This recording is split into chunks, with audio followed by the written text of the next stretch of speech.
Hello friends and नमस्ते। तपाईहरुलाई मेरो युट्युब च्यानलमा फेरि पनि स्वागत छ। र यदि तपाई मेरो च्यानलमा न्यू हुनुहुन्छ भने मेरो नाम चाहिँ जुनु र यो च्यानलमा चाहिँ हामीहरु देश विदेश भरिकै सल्भड अनसल्भड ट्रु क्राइम केसेसको बारेमा चाहिँ कुरा गर्छौं। रिसेन्टली चाहिँ मैले ब्ल्याक फोन भन्ने मुभी हेरेको थिएँ। रिसेन्टली भन्नाले 1 महिना अगाडि। अनि त्यो मुभी हेर्दाखेरि चाहिँ मलाई ठ्याक्कै जोन वान गेसीको केसको बारेमा चाहिँ याद आइरहेको थियो। त्यो मुभीमा पनि सेम आजको केस जस्तै नै एकजना क्लाउन हुन्छ जसले चाहिँ यङ केटाहरुलाई किडन्याप गरेर लाने र मार्ने हुन्छ। र यो मुभीको स्टोरी आजको केससँग केही पनि रिलेटेड छैन। It just fictional story. तर यो मुभीको स्टोरी र आजको केस चाहिँ हल्का सिमिलर छ। सो त्यही भएर नै यो केसको बारेमा याद आइरहेको थियो। This is also one of the most requested cases on my channel.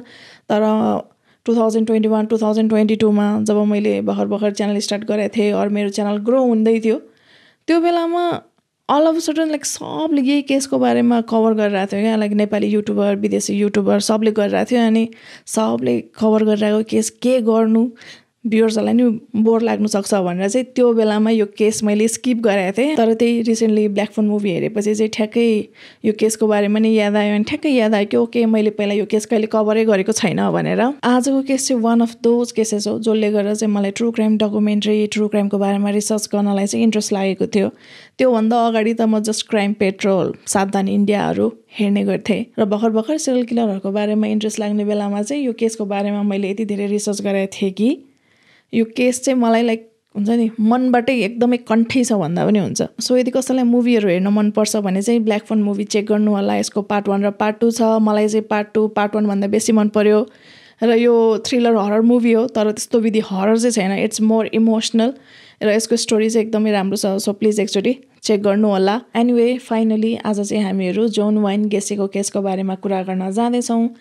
र केस स्टार्ट गर्नुभन्दा अगाडि डिस्क्लेमर दिन चाहन्छु कि आजको भिडियोमा क्राइम सिनलाई लिएर ग्राफिक डिटेलमा कुरा गरिनेछ र रेप जस्तो कुराहरू पनि मेन्सन गरिनेछ। सो यदि कसैलाई यस्तो खालको कुराहरू सुन्दा गाह्रो लाग्छ, अप्ठ्यारो लाग्छ भने चाहिँ उहाँहरूले यो भिडियो अहिले नै स्किप गर्न सक्नुहुन्छ। र प्लिज 13 वर्षभन्दा तलको भाइ बहिनीहरूलाई चाहिँ यस्तो खालको भिडियो नदेखाइदिनु होला। एनीवे आजको केस सुरु गरौँ। जोन वाइन गेसीको जन्म चाहिँ 1942 को 17 मार्चमा शिकागोको इलिनोई भन्ने ठाउँमा भएको थियो। र जोन चाहिँ मिडल चाइल्ड थियो। उनको चाहिँ एकजना दिदी र एकजना बहिनी थिइन्। र जोनको बुवा र आमाले चाहिँ जोनको नाम एउटा हलिउडको एकदमै पपुलर एक्टर जोन वाइनबाट इन्स्पायर भएर राखेका थिए। जोनकी आमा चाहिँ हाउसवाइफ थिइन्। सो उनले नै 3टा बच्चाहरूलाई चाहिँ हुर्काएकी थिइन्। अनि जोन चाहिँ आफ्नी आमा र दिदी बहिनीहरूसँग चाहिँ एकदमै क्लोज थियो। जोन चाहिँ सानैदेखि नै अलि रोगी थियो। उनी जन्मिने बेलादेखि नै उनको मुटुमा चाहिँ समस्या देखिएको थियो, जसको कारणले गर्दा चाहिँ उनलाई बाहिर खेल्न कुद्न त्यति दिइँदैन थियो। र जोनलाई पनि खासै यस्तो स्पोर्टहरूमा, खेलकुदहरूमा त्यस्तो इन्ट्रेस्ट थिएन।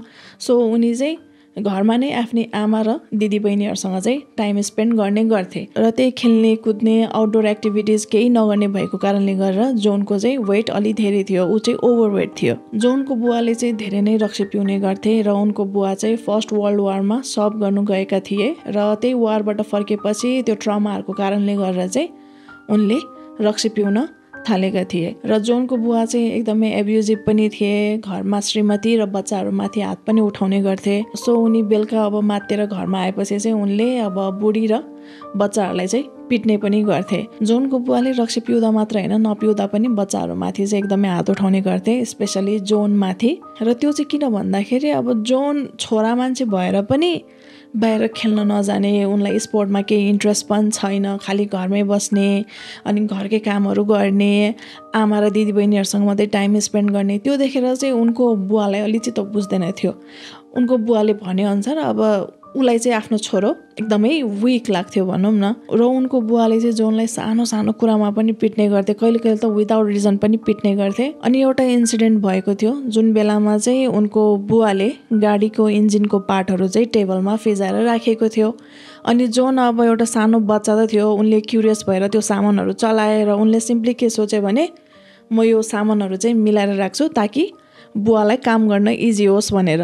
र उनले सामानहरू मिलाउँदै थिए। उनको बुवाले देखे र उनको बुवाले चाहिँ उनलाई मेरो सामानहरू किन छुएको, किन यताउता गरेको भनेर लेदरको पेटी ल्याएर उनलाई चाहिँ पिट्न थाले। र जोनको बुवाले जोनलाई यति नराम्रोसँग र यति बेरसम्म पिटिरहेको थियो कि उनकी आमा जोनलाई बचाउनुको लागि भनेर उनीहरूको बिचमा त्यहाँ आउनु परेको थियो। सो उनकी आमाले आएर चाहिँ उनको बुवालाई छोरालाई धेरै नपिट भनेर रोकेकी थिइन्। त्यसपछि जोनको बुवाले जोनलाई तँ त मामाज बोयो, जहिले पनि आमाको पछाडि लुक्छस्, जहिले आमाले बचाउनु पर्ने, तँ त फ्युचरमा गएर कोएर हुन्छस्, मतलब फ्युचरमा गएर गे हुन्छस् होला यताउता भनेर उनलाई चाहिँ गालीहरू गर्ने गर्थे। र त्यस्तो हुँदाखेरि पनि जोनले चाहिँ आफ्नो बुवालाई एकदमै मान्ने गर्थ्यो र उनले चाहिँ के भन्थे भने उनको बुवाले चाहिँ त्यस्तो भनेर उनलाई सपोर्ट गरेको, मोटिभेट गरेको भनेर चाहिँ उनले पछि इन्टरभ्यूहरूमा पनि भनेका थिए। अनि जोनले के भनेको थियो भने उनी जम्मा 5 वर्षको हुँदाखेरि चाहिँ उनीभन्दा ठुलो उमेरको महिलाहरूले चाहिँ उनलाई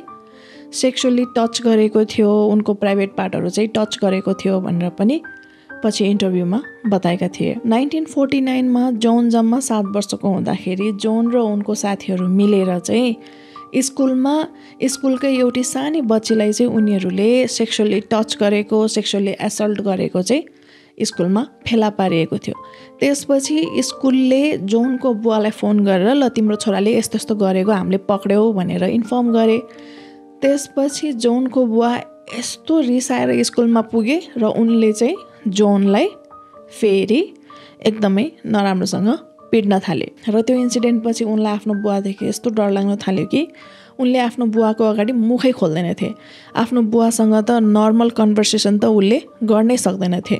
जोन 8 वर्षको हुने बेलामा चाहिँ जोनको बुवाको एउटा साथी थियो जो चाहिँ जोनको फ्यामिलीसँग अलिक क्लोज पनि थिए र जोनको घरमा आउने जाने पनि गर्ने गर्थे। अनि त्यो मान्छेले चाहिँ जोनलाई जहिले पनि म तिमीलाई आइसक्रिम खान लान्छु भनेर लिएर जाने गर्थे। अनि जोन र ऊ एक्लै हुने बेलामा चाहिँ उनले जोनलाई म तिमीलाई रेस्लिङको लकहरू सिकाउँछु, रेस्लिङ होल्ड कसरी गर्ने सिकाउँछु भन्दै जोनलाई चाहिँ नराम्रोसँग टच गर्ने, मोलेस्ट गर्ने गर्थे। र जोनलाई चाहिँ त्यो मान्छे फिट्टिकै मन पर्दैन थियो, त्यो मान्छे उनको नजिक आएको पनि मन पर्दैन थियो। तर उनको बुवाको एकदमै मिल्ने साथी थियो र उनले आफ्नो बुवालाई त्यो बारेमा भन्यो भने उनको बुवाले नै उल्टै उसलाई पिट्छ होला भन्ने चाहिँ लाग्ने गर्थ्यो। र उनको बुवाले अब उनलाई सानो सानो कुरामा यतिकै पनि पिट्ने गर्थ्यो। सो उनलाई डर थियो कि यदि यो कुरा मैले मेरो बुवालाई भन्यो भने उल्टै मैले नै पिटाइ खान्छु होला भनेर। तर एक पोइन्टमा आएपछि चाहिँ उनलाई अति नै भइसकेको थियो, उनलाई त्यो सबै कुरा सहनु एकदम गाह्रो भइरहेको थियो। सो उनले चाहिँ आफ्नो बुवालाई गएर मलाई त्यो मान्छेसँग एक्लै टाइम स्पेन्ड गर्नु मन पर्दैन भनेर उनले यति मात्रै भने। बाँकी के भएको थियो, कस्तो भएको थियो केही पनि भनेन, जस्ट उनले चाहिँ मलाई त्यो मान्छेसँग एक्लै बस्नु मन पर्दैन भनेर भने। त्यसपछि चाहिँ उनको बुवाले त्यो मान्छेसँग ह्याङआउट गर्न छोडिदिए र त्यो मान्छे चाहिँ उनीहरूको घरमा पनि आउन छाडिदिए। जोन 11 वर्षको हुँदाखेरि एकचोटि उनको बुवाले चाहिँ जोन पुरै नकआउट हुने गरी, बेहोस नै हुने गरी पिटेको थियो, जुन इन्सिडेन्टको कारणले गरेर चाहिँ जोनलाई लङ लास्टिङ हेल्थ इस्युज आएको थियो। एक्चुअली त्यो इन्सिडेन्टले गरेर चाहिँ जोनको ब्रेन ड्यामेज भएको थियो, जसको कारणले गरेर चाहिँ उनी टाइममा यत्तिकै नै फेन्ट हुने गर्थे, बेहोस हुने गर्थे। क्लासमा पढिरहेको बेलामा, बाहिर कतै हिँडिरहेको बेलामा, केही काम गरिरहेको बेलामा उनी टाइममा यत्तिकै बेहोस हुने गर्थे। जोनको बुवा जे जस्तो भए पनि, जोनलाई जे जसरी ट्रिट गरे तापनि जोनले चाहिँ आफ्नो बुवालाई एकदमै मान्ने गर्थे र आफ्नो बुवालाई चाहिँ सधैँ इम्प्रेस पार्न खोजिराख्ने गर्थे। सो उनले आफ्नो बुवालाई इम्प्रेस पार्नको लागि र सोसाइटीमा फिट इन हुनको लागि र सोसाइटीले उनलाई एक्सेप्ट गरोस् भनेर उनले चाहिँ कम्युनिटीको कामतिर इन्भल्भ हुन थाले। सो उनी 18 वर्षको हुँदाखेरि चाहिँ उनले यो डेमोक्रेटिक पार्टी क्यान्डिडेटको प्रेसिडेन्ट क्याप्टेनको चाहिँ एसिस्टेन्ट भएर काम गर्न थाले र पछि अब आफैले राम्रो काम गर्दै गएपछि ऊ आफै नै प्रेसिडेन्ट क्याप्टेन भए। प्रेसिडेन्ट क्याप्टेनको काम भनेको चाहिँ के हो भने लोकल इलेक्सनको बेलामा भोटरहरूलाई र पोलिटिकल पार्टीहरूलाई चाहिँ अलि सहज बनाइदिने, भोटरहरूलाई रेजिस्ट्रेसन गर्नुमा हेल्प गरिदिने, पोलिटिकल पार्टीहरूलाई क्याम्पेन गर्नुमा हेल्प गरिदिने र भोटरहरूलाई चाहिँ उनीहरूले सपोर्ट गरिरहेको पोलिटिकल पार्टीको बारेमा चाहिँ सबै इन्फर्मेसनहरू प्रोभाइड पनि गर्ने गर्छन्। जोन कम्युनिटीको कामहरूमा इन्भल्भ हुनुको मेन रिजन के थियो भने उनलाई आफ्नो बुवालाई इम्प्रेस पार्नु थियो। तर जब उनको बुवाले चाहिँ जोनले यस्तो यस्तो गरिरहेको छ भनेर थाहा पाए उनी चाहिँ एकदमै रिसाए, उनी एकदमै डिसअपोइन्टेड भए। र त्यो चाहिँ किन भन्दाखेरि जोनले जुन पोलिटिकल पार्टीलाई सपोर्ट गरिरहेको थियो त्यो चाहिँ जोनको बुवाले सपोर्ट गरिरहेको पार्टीको चाहिँ अपोजिट पार्टीमा थियो। र त्यो देखेर चाहिँ उनको बुवाले उनलाई प्यान्सी भने, मतलब नेपालीमा भन्नुपर्दाखेरि कमजोर, डरपोक भनेर भने। जोन हाई स्कुलमा सिनियर इयरमा हुने बेलामा चाहिँ उनले आफ्नो पढाइ छोडिदिए। ग्रेजुएट गर्नको लागि चाहिँ त्यो लास्ट इयर मात्रै बाँकी थियो, तर उनले चाहिँ आफ्नो पढाइ छोडिदिए र काम खोज्नको लागि भनेर उनी लास भेगसमा गए र त्यहाँ लास भेगसमा गएपछि नि उनको चाहिँ सुत्ने बस्ने खाने केही पनि ठेगान थिएन, त्यहाँ चिन्ने पनि कोही थिएन। बट समहाउ उनले यताउता गरेर चाहिँ एउटा फ्युनरल पार्लरमा एज एन एम्बुलेन्स ड्राइभर भएर चाहिँ उनले काम गर्न थाले। तर उनलाई चाहिँ त्यो काम चित्त बुझिरहेको थिएन र अर्को त उनको बस्ने सुत्ने ठाउँ अझै पनि म्यानेज भइरहेको थिएन। त्यसपछि चाहिँ उनले त्यही फ्युनरल पार्लरको मान्छेलाई चाहिँ रिक्वेस्ट गरे कि मलाई अरू केही काम छ भने दिनु र मलाई सुत्ने ठाउँ दिनु भनेर उनले रिक्वेस्ट गरे। त्यसपछि उनीहरूले जोनको काम चेन्ज गरिदिए र जोनलाई चाहिँ मुर्दा घरको हेरचाह गर्नुपर्ने काम दिए र त्यो मुर्दा घरमा चाहिँ जोनलाई एउटा सानो रुम पनि दिएको थियो र त्यहाँ काम पाएर चाहिँ जोन एकदमै खुसी थिए, किनभने एटलिस्ट उनलाई सुत्नको लागि ठाउँ थियो, उनको एउटा पर्सनल छुट्टै रुम थियो। त्यसपछि जोनले सेकेन्ड ह्यान्डमा एउटा सानो कोट बेड किने र त्यहाँनिर उनले आफ्नो रुम सेट गरे। सो नयाँ ठाउँमा गएपछि जोनले चाहिँ एकदमै लोन्ली फिल गर्ने गर्थ्यो र त्यो मुर्दा घरमा मान्छेहरू खासै आउने जाने पनि गर्दैनथे। सो प्रायः जस्तो चाहिँ उनी मुर्दा घरमा एक्लै नै हुने गर्थे, त्यो पनि फुल अफ फ्रोजन बडीको बिचमा। सो उनले चाहिँ के गर्थ्यो भने राति सुत्ने बेलामा कुनै एउटा बडीलाई बाहिर निकालेर उनी आफै कफिनभित्र छिरेर चाहिँ बडीहरूलाई कडल गरेर चाहिँ सुत्ने गर्थ्यो। अनि एकचोटि चाहिँ टिनेज केटाको बडी चाहिँ त्यही मुर्दा घरमा ल्याइएको थियो, जो चाहिँ भर्खरै मात्रै बितेको थियो। अनि यस्तै रातिको टाइममा जोन उठे र त्यही टिनेज केटाको बडी भएको कफिनभित्र छिरे र त्यही बडीको साइडमा सुतेर चाहिँ उनले त्यो टिनेज केटाको बडीलाई चाहिँ पुरै कडल गर्न थाले, त्यो पनि 2 मिनटसम्म। अनि 2 मिनटपछि चाहिँ उनी झसङ्ग भए र उनलाई चाहिँ रियलाइज हुन थाल्यो कि म यो के गरिरहेको छु, म किन डेड बडीको साइडमा सुतिरहेको छु, मैले यो जे पनि गरिरहेको छु त्यो चाहिँ ठिक होइन भन्ने चाहिँ उनलाई चाहिँ फिल भइरहेको थियो भित्रैबाट। त्यसपछि जोनलाई के लाग्न थाल्यो भने यो लास भेगस, यो ठाउँ चाहिँ मेरो लागि हुँदै होइन भनेर। सो त्यसपछि चाहिँ उनले आफ्नै आमालाई कल गरे र उनले चाहिँ आफ्नै आमालाई म घर आउँदा हुन्छ, बुवाले मलाई एक्सेप्ट गर्छ, बुवाले मलाई घरमा आउन दिन्छ भनेर उनले सोधे र उताबाट उनकी आमाले चाहिँ उनलाई तिमी घर फर्केर आऊ, तिम्रो बुवाले चाहिँ सबै कुराको लागि माफ गरिदिइसक्यो भनेर भनिन्। सो उनी लास भेगस आएको 3 महिनापछि चाहिँ उनी फेरि आफ्नो घर सिकागोमा फर्के।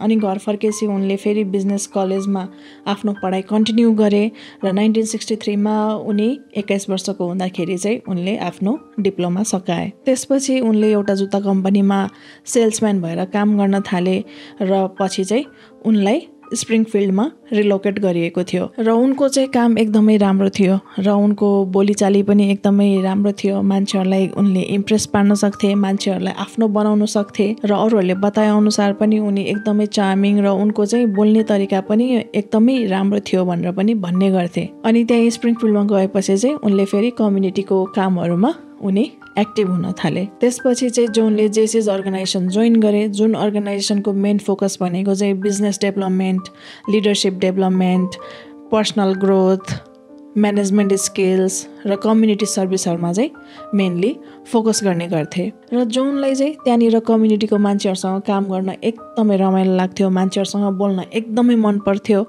सो उनी चाहिँ प्राय जस्तो त्यहीँको मान्छेहरूसँग चाहिँ उनले टाइमहरू स्पेन्ड गर्ने गर्थे र उनी त्यो अर्गनाइजेसनको काममा यति एक्टिभ थिए, उनले यति टाइम दिने गर्थे। सो 1965मा चाहिँ त्यो अर्गनाइजेसनको चाहिँ उनी भाइस प्रेसिडेन्ट पनि भए र त्यो जेसी अर्गनाइजेसनमा चाहिँ जोनले 3rd मोस्ट आउटस्ट्यान्डिङ मेम्बरको टाइटल पनि पाएका थिए। अनि त्यही टाइममा नै जोनको चाहिँ कोवर्कर मार्लिन मायर्स भन्ने महिलासँग भेट भएको थियो र उनीहरू भेटेको केही टाइममा नै उनीहरू डेटमा जान थाले र उनीहरू रिलेसनसिपमा बसे।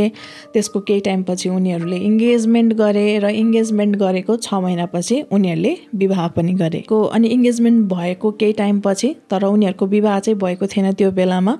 सो त्यो टाइममा चाहिँ मार्लिनले समहाउ के कुरा पत्ता लगाइन् भने जोनले चाहिँ आफ्नै अफिसको कोवर्करसँग चाहिँ चिट गरिरहेको छ भनेर मार्लिनले पत्ता लगाइन् र उनले चाहिँ जोनलाई अब यो कुराको बारेमा के हो कस्तो हो भनेर सोद्धाखेरि जोनले चाहिँ के बताए भने मैले त्यो केटीलाई छुन गएको पनि छैन, छुएको पनि छैन, त्यो केटी आफै नै मलाई छुन आएकी थिइन्। सो मैले केही पनि गरेको छैन, मैले चिट गरेको छैन भनेर चाहिँ उनले पुरै मार्लिनलाई कन्भिन्स गर्न खोजिरहेको थियो। अनि त्यस्तो कुरा थाहा पाइसकेपछि पनि अब समहाउ उनीहरू दुईजनाले कुराकानी गरे, डिस्कसन गरे र त्यो कुरादेखि उनीहरू अगाडि बढे। मार्लिनले जोनलाई माफ गरिदिन्। सो त्यसपछि त्यही इङ्गेजमेन्ट भएको 6 महिनापछि चाहिँ उनीहरूको विवाह भएको थियो। अनि पछि जोनको ससुरा बुवाले चाहिँ आयोवाको वाटरलू भन्ने ठाउँमा 3वटा KFC रेस्टुरेन्टहरू किने र उनले चाहिँ जोनलाई मेरो रेस्टुरेन्टहरू म्यानेज गरिदेऊ भनेर म्यानेजर पोजिसनको लागि चाहिँ अफर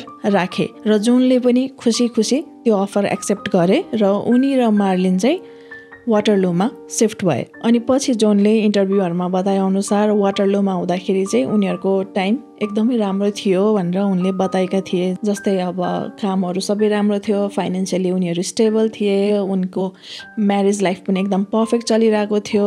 अनि 1966 को फेब्रुअरीमा उनीहरूको पहिलो बच्चा जन्मेको थियो, छोरा जन्मेको थियो र त्यसको 1 वर्षपछि चाहिँ मार्चमा उनीहरूकी छोरी जन्मेकी थिइन् र उनले 3वटा रेस्टुरेन्टहरू एकदमै राम्रोसँग म्यानेज गरिरहेका थिए र यतापट्टि जेसिज अर्गनाइजेसनमा पनि उनी त्यत्तिकै नै एक्टिभ थिए र उनी वाटरलूको जेसिज अर्गनाइजेसनमा पनि पछि भाइस प्रेसिडेन्ट भएका थिए। अनि जेसिज अर्गनाइजेसनको मिटिङहरू हुने बेलामा जोनले चाहिँ जहिले पनि फ्रीमा KFCहरू लाने गर्थ्यो र त्यहाँको मेम्बरहरूलाई खान दिने गर्थ्यो र त्यहाँको मेम्बरहरू पनि अब जोनले त्यसरी KFC ल्याउँदा उनीहरू एकदमै खुसी हुने गर्थे र त्यसै पनि उनीहरूले चाहिँ जोनलाई राम्रै गर्ने गर्थे। अनि जोनलाई चाहिँ लिडर हुन पाउँदा फेरि एकदमै रमाइलो लाग्थ्यो। सो उनले चाहिँ त्यहाँ जेसिजको मेम्बरहरूलाई चाहिँ मलाई कर्नेल भनेर बोलाऊ भनेर भन्ने गर्थे। अनि KFC को फाउन्डरको नाम पनि अब कर्नेल स्यान्डर्स भयो। सो जेसिजको मेम्बरहरूलाई चाहिँ अलिकति वियर्ड लाग्थ्यो जोनले मलाई कर्नेल भनेर बोलाऊ भन्दाखेरि चाहिँ। अनि 1966 मा जोनको बुवा आमा दुवैजना नै जोनलाई भेट्नको लागि भनेर वाटरलू आएका थिए।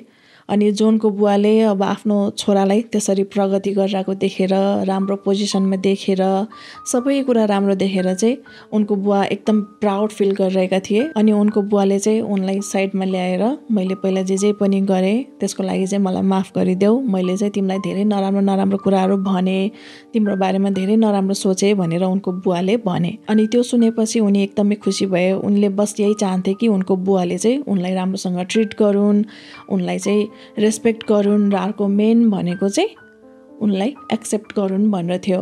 र उनको बुवा उनलाई लिएर प्राउड भएको भनेर कुरा सुन्ने बित्तिकै उता एकदमै खुसी थिए। तर जोनको बुवाले सोचे जस्तो प्राउड गर्नुपर्ने कुराहरू चाहिँ केही पनि थिएन, किनभने जेसिजको मेम्बरहरू चाहिँ पुरै ड्रग्स, एल्कोहल, रक्सी, सेक्सुअल एक्टिभिटिज, पोर्नोग्राफी, पार्टनर स्वापिङमा चाहिँ इन्भल्भ थिए। उनीहरू रातभरि पार्टी गर्थे, पोर्नोग्राफीहरू हेर्ने, ड्रग्सहरू लिने, पुरै रक्सी खाएर मात्तिने, आफ्नै कोवर्करहरूसँग सेक्स गर्ने, आफ्नो कोवर्करको वाइफहरू एक्सचेन्ज गर्ने, लाइक त्यस्तो चलिरहेको थियो उनीहरूको भित्रभित्र चाहिँ। जोनले एक टाइममा आएर चाहिँ आफ्नो घरको तल बेसमेन्टमा चाहिँ एउटा क्लब भनेर खोले, जहाँनिर चाहिँ उनले आफ्नो रेस्टुरेन्टमा काम गर्ने, KFC रेस्टुरेन्टमा काम गर्ने सबै इम्प्लोयरलाई चाहिँ बेलुका इन्भाइट गर्थे र उनीहरूलाई फ्रीमा खाना खिलाउने, फ्रीमा KFC दिने, रक्सीहरू मजाले फ्रीमा पिलाउने गर्थे। अनि त्यो देखेर चाहिँ स्टाफ मेम्बरहरू एकदमै खुसी हुने गर्थे। ओहो, उनीहरूको म्यानेजरले त उनीहरूलाई कति केयर गरेको, फ्रीमा पार्टी गराउँछ भनेर उनीहरू एकदमै मक्ख पर्थे। अनि उनले आफ्नो त्यो बेसमेन्टको क्लबमा चाहिँ अब KFC रेस्टुरेन्टको सबै वर्करहरू, केटा केटी सबैजनालाई नै त्यहाँ बोलाएर रक्सीहरू पिलाउँथे मजाले। तर पछि बिस्तारै सबैजना रक्सी पिएर मात्तिनु थालेपछि चाहिँ जोनले यङ केटाहरू, टिनेज केटाहरूलाई चाहिँ सेक्सुअल एडभान्सको लागि चाहिँ एप्रोच गर्ने गर्थे। लाइक तिमीलाई यस्तो कुरामा इन्ट्रेस्ट छ, तिमी मसँग यसरी गर्ने हो, यताउता भनेर उनले क्वेसन गर्ने गर्थे। र जब ती वर्करहरूले चाहिँ मलाई इन्ट्रेस्ट छैन, मलाई केटाहरूमा इन्ट्रेस्ट छैन, मलाई यस्तो कुरादेखि अनकम्फर्टेबल फिल भइरहेछ, यताउता भनेर भन्यो भने जोनले चाहिँ हाँसेर मैले त जस्ट जोक मात्रै गरेको, लाइक तिमीले के रिप्लाई गर्दो रहेछ भनेर जोक मात्रै गरेको भनेर चाहिँ उनले त्यसरी कुराहरू टार्ने गर्थे।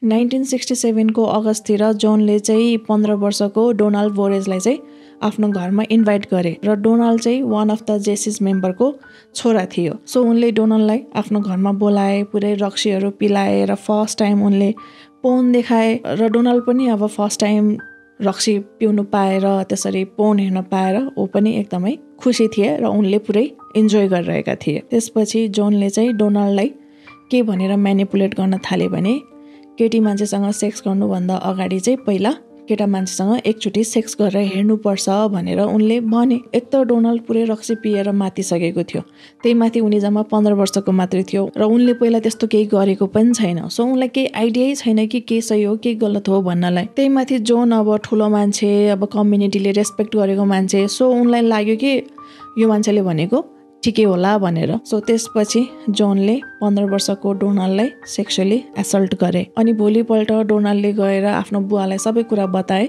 र डोनाल्डको बुवाले त अब रियलाइज गरिहाले कि उनको छोरालाई जे पनि गर्यो त्यो चाहिँ रङ हो भनेर। त्यसपछि उनको बुवा इमिडिएटली पुलिस स्टेसनमा गए र जोनको एगेन्स्टमा रिपोर्ट फाइल गराए। देन पुलिसले पनि जोनलाई चाहिँ एरेस्ट गरेर ल्याए र उनलाई चाहिँ ओरल सोडोमीको चार्ज लगाए। तर जोनले चाहिँ डिनाई गरिरहेको थियो, मैले त्यस्तो केही पनि गरेको छैन। यो डोनाल्डको बुवाले चाहिँ मदेखि डाहा गरेर, मेरो पोजिसनदेखि डाहा गरेर चाहिँ मलाई पब्लिकमा गिराउनुको लागि, मेरो बेइज्जत गर्नुको लागि चाहिँ यो सब गरेको हो, यो चाहिँ सब यसको षड्यन्त्र हो भनेर यताउता भनेर उनले चाहिँ पुलिसलाई एक्सप्लेन गर्न थाले। त्यसपछि जोन आफैले नै पुलिसलाई चाहिँ मेरो कुरा पत्यार लाग्दैन भने पोलिग्राफ टेस्ट गरौँ भनेर ऊ आफैले पोलिग्राफ टेस्ट चाहिँ सजेस्ट गरे। त्यसपछि पुलिसहरूले पनि ओके ठिक छ भनेर पोलिग्राफ टेस्ट गरे र पोलिग्राफ टेस्ट गर्ने बेलामा जोन पुरै फेल भए। अनि लाई डिटेक्टरले नै उनले झुट बोलिरहेको छ भनेर देखाउँदा पनि जोनले चाहिँ पुलिसहरूलाई अझै के भनेर कन्भिन्स गर्न खोज्दै थियो भने म एकदमै नर्भस भएको कारणले गर्दा, मेरो फर्स्ट टाइम भएको कारणले गर्दा चाहिँ मेसिनले यस्तो खालको रिपोर्ट देखाएको हो भनेर भनिरहेको थियो। तर उनले जे जति बहाना बनाए तापनि उनको कुरा कसैले पनि पत्याएका थिएनन्। सो 1968 को 10 मेमा चाहिँ उनलाई ओरल सोडोमीको चार्ज लगाइएको थियो। 1968 को 30 अगस्तमा जोनले आफ्नै रेस्टुरेन्टमा काम गर्ने एकजना इम्प्लोइ 18 वर्षको रसेल स्कुडर्स, जो चाहिँ हेर्दाखेरि पनि एकदम स्ट्रङ, एकदम हट्टाखट्टा थियो, उनलाई चाहिँ हायर गरेर $300 अफर गरेर चाहिँ के काम दियो भने जसरी हुन्छ त्यो डोनाल्डलाई खोजेर थर्काएर हुन्छ कि पिटेर हुन्छ त्यसलाई चाहिँ कोर्टमा टेस्टिफाई बयान नदिनको लागि चाहिँ कन्भिन्स गर भनेर उनले अर्डर दिए। त्यसपछि रसेल डोनाल्डबाट गए र उनले डोनाल्डलाई देख्ने बित्तिकै नै सुरुमा चाहिँ त्यो पेपर स्प्रे उनको आँखामा छर्किदिए। त्यसपछि डोनाल्डलाई उनले एकदमै नराम्रोसँग पिटे र डोनाल्डलाई चाहिँ भुइँमा नै छोडेर उनी चाहिँ त्यहाँबाट भागे। अनि जसो तसो डोनाल्ड उठेर फेरि पुलिस स्टेसनमा गए र उनले चाहिँ सबै कुराहरू फेरि रिपोर्ट गरिदिए, सबै कुराहरू उनले पुलिसलाई इन्फर्म गरिदिए। त्यसपछि पुलिसले इमिडिएटली रसेललाई कस्टडीमा ल्याए र उनलाई सोधपुछ गर्न थाले। अनि रसेलले चाहिँ सुरुमा चाहिँ अब यो विषयमा केही पनि थाहा नभएको, मलाई केही पनि थाहा नभएको भनेर बताए। तर पछि पुलिसले उनलाई अब इन्टरोगेट गर्दा गर्दा, सोधपुछ गर्दा गर्दाखेरि चाहिँ रसेलले पछि सबै कुराहरू एडमिट गरे, मलाई चाहिँ अब जोनले नै यस्तो यस्तो काम दिएको थियो, यस्तो यस्तो गराएको थियो भनेर। त्यसपछि जोनलाई फेरि विटनेसलाई कुटपिट गराएको चार्ज पनि एड गराइयो। त्यसपछि जोनलाई चाहिँ साइकोलोजिकल इभ्यालुएसनको लागि पठाइएको थियो र उनलाई चाहिँ 17 दिनसम्म चाहिँ डक्टरहरूले पुरै उनलाई चाहिँ अब्जर्भ गरिरहेको थियो, उनको बिहेभियरहरू अब्जर्भ गरिरहेको थियो। र त्यो 17 डेजको अब्जर्भेसन पछि चाहिँ उनको रिपोर्ट के आएको थियो भने जोनलाई चाहिँ एन्टी सोसल पर्सनालिटी डिसअर्डर छ भनेर थियो। बट स्टिल ऊ चाहिँ ट्रायलको लागि चाहिँ फिट छ, ट्रायल एटेन्ड गर्नुको लागि चाहिँ फिट छ भनेर चाहिँ देखाइएको थियो। र डक्टरहरूले चाहिँ कोर्टमा जजलाई वार्न गरेका थिए कि उनलाई चाहिँ केही पनि थेरापी अर केही पनि ट्रिटमेन्टहरू चाहिँ काम गर्नेवाला छैन र उनले चाहिँ फ्युचरमा गएर फेरि पनि एसल्ट गर्नु सक्छ भनेर क्लियरली वार्न गरेका थिए। सो 1968 को 7 नोभेम्बरमा चाहिँ जोनलाई सोडोमी चार्जको लागि गिल्टी पाए र उनले चाहिँ कोर्टमा त्यही पहिलाको जस्तै अब म निर्दोष छु, मलाई यसरी फसाउनु खोजेको हो, षड्यन्त्र गरेको हो, यताउता भनेर भनिरहेका थिए।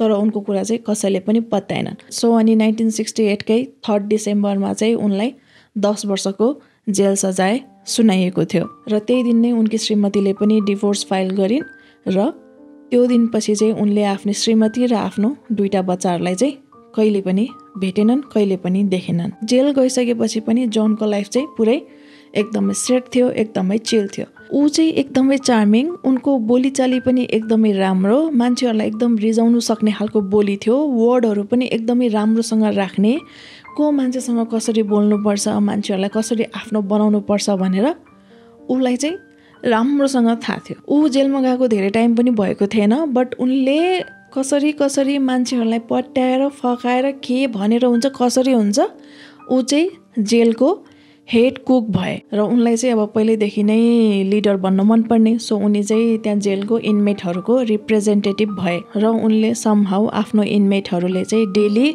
कसरी धेरै पैसा कमाउन सकिन्छ त्यहाँबाट भनेर चाहिँ वेहरू फाइन्ड आउट गरे। अनि त्यति भएपछि अब के चाहियो, त्यसपछि त मान्छेहरूले उनलाई छुट्टै रेस्पेक्ट गर्न थाले, छुट्टै माया गर्न थाले, उनलाई मान्न थाले। अनि जेलभित्र पनि इनमेटहरूको छुट्टै आफ्नो जेसिस अर्गनाइजेसन थियो। अनि जोनले पनि जेसिस जोइन गरे र उनले जोइन गरिसकेपछि चाहिँ उनले अरू इनमेटहरूलाई पनि आऊ जोइन गर यताउता भनेर भने र उनले भनेपछि फेरि सबैजनाले नै ओके भनेर उनको लागि भए पनि मान्छेहरूले चाहिँ त्यो जेसिस जोइन गरे। सो जोनले जेसिस जोइन गर्ने बेलामा जम्मा 50 जना मेम्बरहरू थिए भने उनले जोइन गरिसकेपछि चाहिँ त्यहाँनिर 600 जना मेम्बरहरू भएका थिए। अनि जोन अब स्मार्ट मान्छे थियो, सो उनले चाहिँ कतिवटा जेलको कन्डिसनहरू चाहिँ पुरै इम्प्रुभ गराएको थियो। अनि जोनकै कारणले गरेर पनि उनीहरू भएको जेलमा चाहिँ उनीहरूले गल्फ कोर्ट पनि बनाउनु लगाएको थियो। 1969 को 27 डिसेम्बरमा जोन जेलभित्र हुने बेला नै उनको बुवाको चाहिँ डेथ भएको थियो र उनको बुवाको डेथ चाहिँ लिभर डिजिजको कारणले भएको थियो। अनि आफ्नो बुवाको फ्युनरल एटेन्ड गर्नको लागि चाहिँ उनले जेलमा रिक्वेस्ट गरेका थिए, तर उनलाई चाहिँ जेलले पर्मिसन दिएको थिएन। अनि जोनलाई 10 वर्षको सजाय दिए तापनि उनको राम्रो बिहेभियरको कारणले गरेर चाहिँ उनलाई 18 महिनापछि नै प्यारोल दिएको थियो र 1 वर्ष चाहिँ प्रोबेसन दिएको थियो। त्यसपछि उनी सिकागोमा सिफ्ट भए र त्यहाँनिर चाहिँ उनले एउटा रेस्टुरेन्टमा एज अ कुक भएर काम गर्न थाले। तर उनलाई चाहिँ त्यो कामदेखि चित्त बुझिरहेको थिएन र त्यो कामदेखि चाहिँ ऊ एकदमै छिटो बोर भइसकेका थिए। अनि ऊ जेलबाट निस्केको 1 वर्ष नहुँदा नै उनलाई चाहिँ 2टा टिनेज बोयलाई सेक्सुअली एसल्ट गरेको चाहिँ चार्जहरू लागेको थियो। तर त्यो 2टै केसहरूमा चाहिँ पछि गएर चाहिँ चार्जहरू ड्रप गरिएको थियो, जसको कारणले गर्दा चाहिँ जोनलाई छोडिएको थियो। र यहाँनिर चाहिँ पुलिसको सबैभन्दा ठुलो गल्ती चाहिँ के भयो भने त्यसरी चार्जेस लाग्ने बित्तिकै नै उनीहरूले चाहिँ मजाले हिस्ट्रीहरू चेक गर्नु पर्थ्यो, तर उनीहरूले त्यति ध्यान दिएन। जस्ट बिकज केटाहरूले चार्ज ड्रप गर्यो भन्दैमा जोनलाई चाहिँ छोडिदिएको थियो। अनि अर्को कुरा चाहिँ के भइदियो भने 1 वर्षको प्यारोल प्रोबेसन सकेपछि चाहिँ उनको सबै क्रिमिनल रेकर्डहरू चाहिँ क्लियर गरिएको थियो। तर त्यो क्रिमिनल रेकर्ड क्लियर गर्ने बेलामा उनलाई जुन पछि लागेको 2टा सेक्सुअल एसल्टको चार्जेस थियो त्यो पनि त्यही प्रोबेसनभित्र परेको, त्यही 1 वर्षको प्रोबेसनभित्र परेको कारणले गरेर नै त्यो क्रिमिनल रेकर्ड क्लियर गर्ने बेलामा सबै कुरा नै क्लियर गरिदिएको थियो। र प्यारोल प्रोबेसन अथोरिटीको पनि यही मिस्टेक भयो कि उनीहरूले जोनलाई राम्रोसँग सुपरभाइज गर्नु पर्थ्यो र उनी प्रोबेसनको टाइममा यसरी क्रिमिनल एक्टिभिटिजहरूमा इन्भल्भ हुँदाखेरि चाहिँ झन् उनलाई सिरियसली चाहिँ मोनिटर गर्नु पर्थ्यो र उनीहरूले पनि त्यो कुराहरूमा त्यति साह्रो ध्यान दिएनन् र पछि उनको सबै क्रिमिनल रेकर्डहरू क्लियर गरिदिए। सो उनी पछि अब डिफ्रेन्ट ठाउँमा जाँदाखेरि त्यहाँको मान्छेहरूलाई चाहिँ केही पनि आइडिया थिएन कि यो मान्छेको पास्ट के कस्तो छ भनेर। त्यसपछि जोनले अब नयाँ ठाउँमा गएर नयाँ लाइफ सुरु गर्ने भनेर डिसाइड गरे र उनले चाहिँ आफ्नै आमालाई कल गरेर चाहिँ मलाई चाहिँ सिकागोको कुक काउन्टी भन्ने ठाउँमा घर लिनु मन छ, प्लिज मलाई घर लिनुमा हेल्प गर्नु र तपाईँ पनि मैसँग आएर सेफ्ट हुनु भनेर उनले भने र उनकी आमाले पनि हुन्छ भनिन्। सो त्यसपछि उनीहरू दुवैजना सिकागोको कुक काउन्टी भन्ने ठाउँमा गएर चाहिँ सेफ्ट भए। देन त्यहाँ गएर उनले चाहिँ कन्स्ट्रक्सन बिजनेस स्टार्ट गरे, तर त्यो चाहिँ कस्तो भने पार्ट टाइम जस्तो।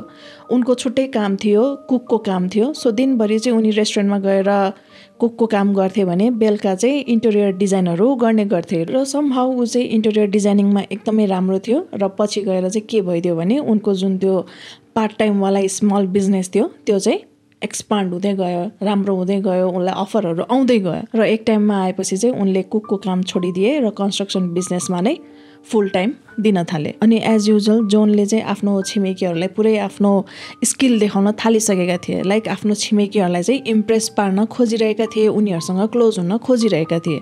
सो उनले चाहिँ आफ्नो छिमेकीहरूलाई चाहिँ अब यो DIY प्रोजेक्टहरूको लागि चाहिँ टुलहरू दिने गर्थे। अब ऊ कन्स्ट्रक्सन वर्कर थिए, सो उसँग अलरेडी नै सबै सामानहरू टुलहरू हुने गर्थ्यो।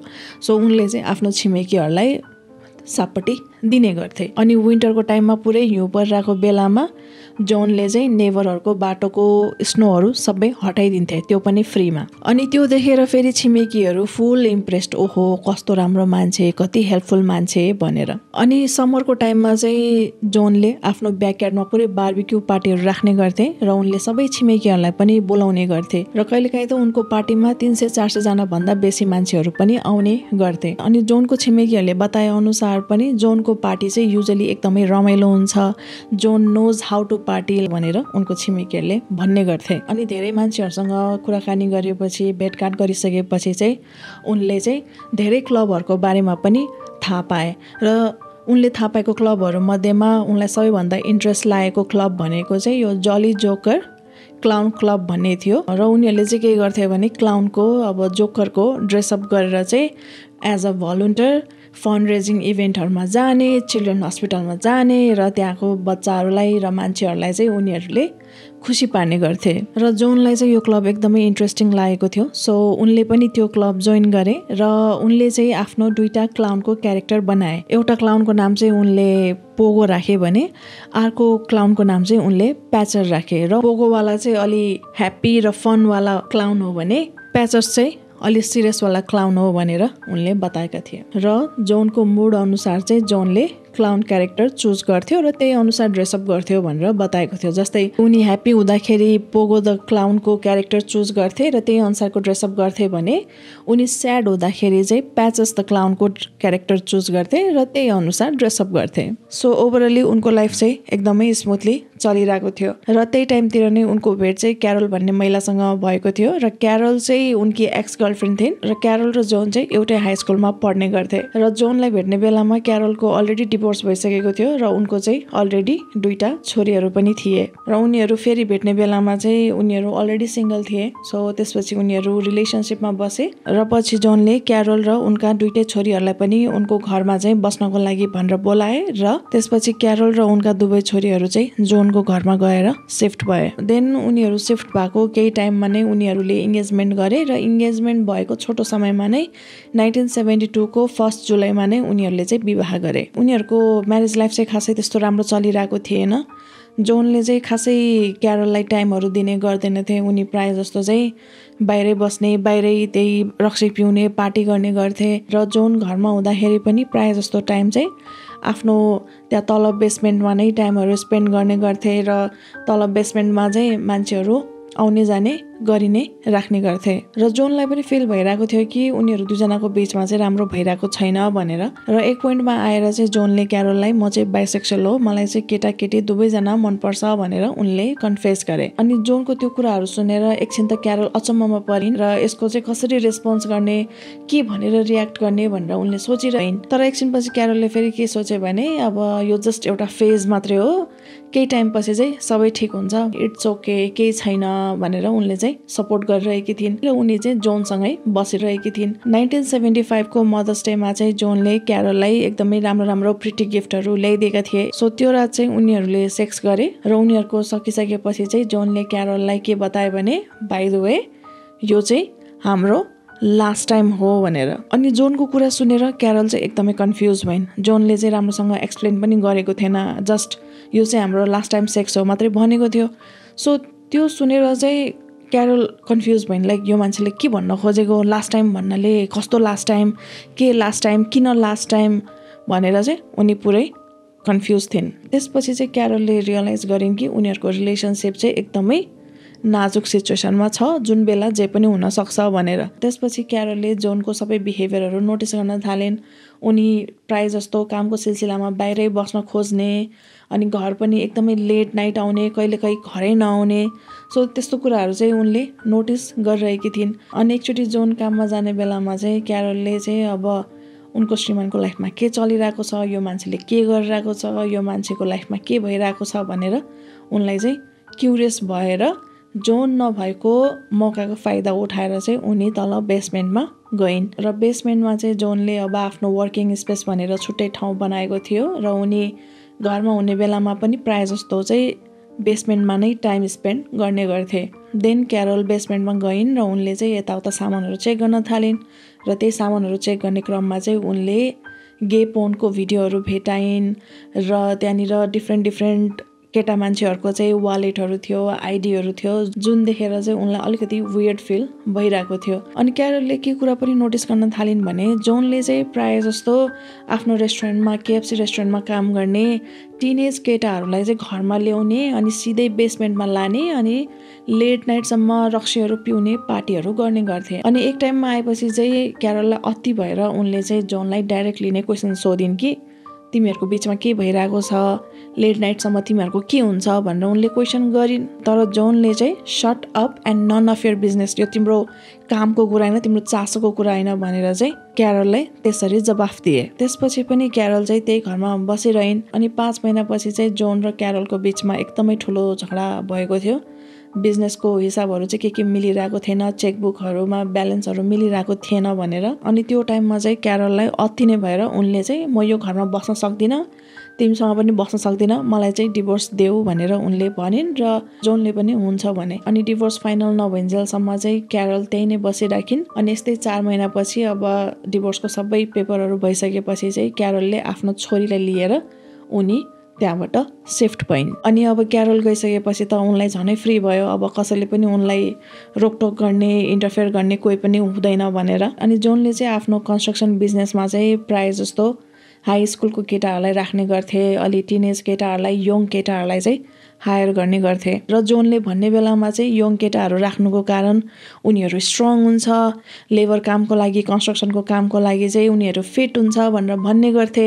तर उनको इन्टेन्सन चाहिँ डिफ्रेन्ट थियो।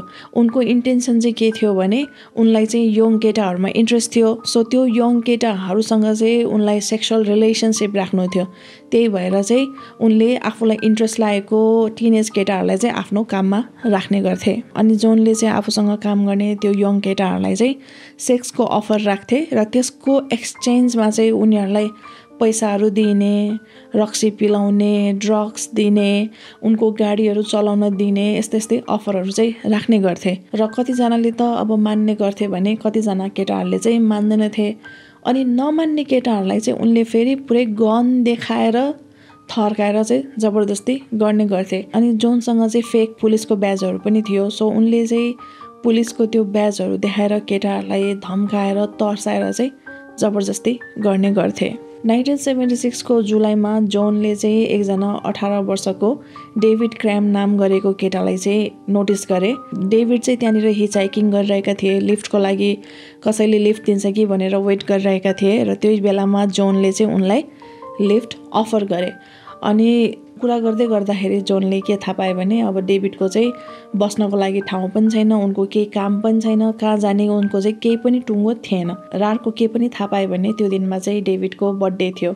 उनी चाहिँ 18 पुरा भएर 19 वर्ष लाग्नेवाला थियो। सो त्यही कुराको फाइदा उठाएर चाहिँ जोनले तिम्रो आज बर्थडे रहेछ, तिम्रो बर्थडे जसरी पनि सेलिब्रेट गर्नुपर्छ, मेरो घरमा जाउँ, मेरो घरमा गएर तिम्रो बर्थडे सेलिब्रेट गरौँ र आज मेरो घरमा नै बस्दा हुन्छ र मेरो चाहिँ यस्तो कम्पनी छ, तिमी त्यही काम गर्दा हुन्छ भनेर उनले अब त्यहाँ बस्नेदेखि लिएर खानेदेखि लिएर कामको पनि अफर राखे। अनि अब त्यस्तो कुरा सुनेपछि डेभिडलाई त अब ढुङ्गा खोज्दा देउता मिले भने जस्तो भइरहेको थियो। उनी त एकदम खुसी थिए, अब त्यहाँ बस्नको लागि ठाउँ, काम गर्नको लागि काम पाइरहेछ भने चाहिँ उसले कसरी नाइ भन्थ्यो। सो उनले त खुसी खुसी हुन्छ भने त्यसपछि उनीहरू दुवैजना जोनको घरमा गए र बर्थडे सेलिब्रेसन भनेर पुरै रक्सी पिउन थाले। अनि जोनले अब बर्थडेको बेलामा त क्लाउन हुनैपर्छ, क्लाउन भयो भने अझै रमाइलो हुन्छ भनेर उनले चाहिँ पोगो द क्लाउनको चाहिँ कपडा लगाए। देन जोनले डेभिडलाई म तिमीलाई एउटा म्याजिक ट्रिक देखाऊँ भनेर डेभिडको हातमा चाहिँ हतकडी लगाइदिए। अनि हतकडीको लक लाग्ने बित्तिकै उनले चाहिँ हतकडीको चेन तानेर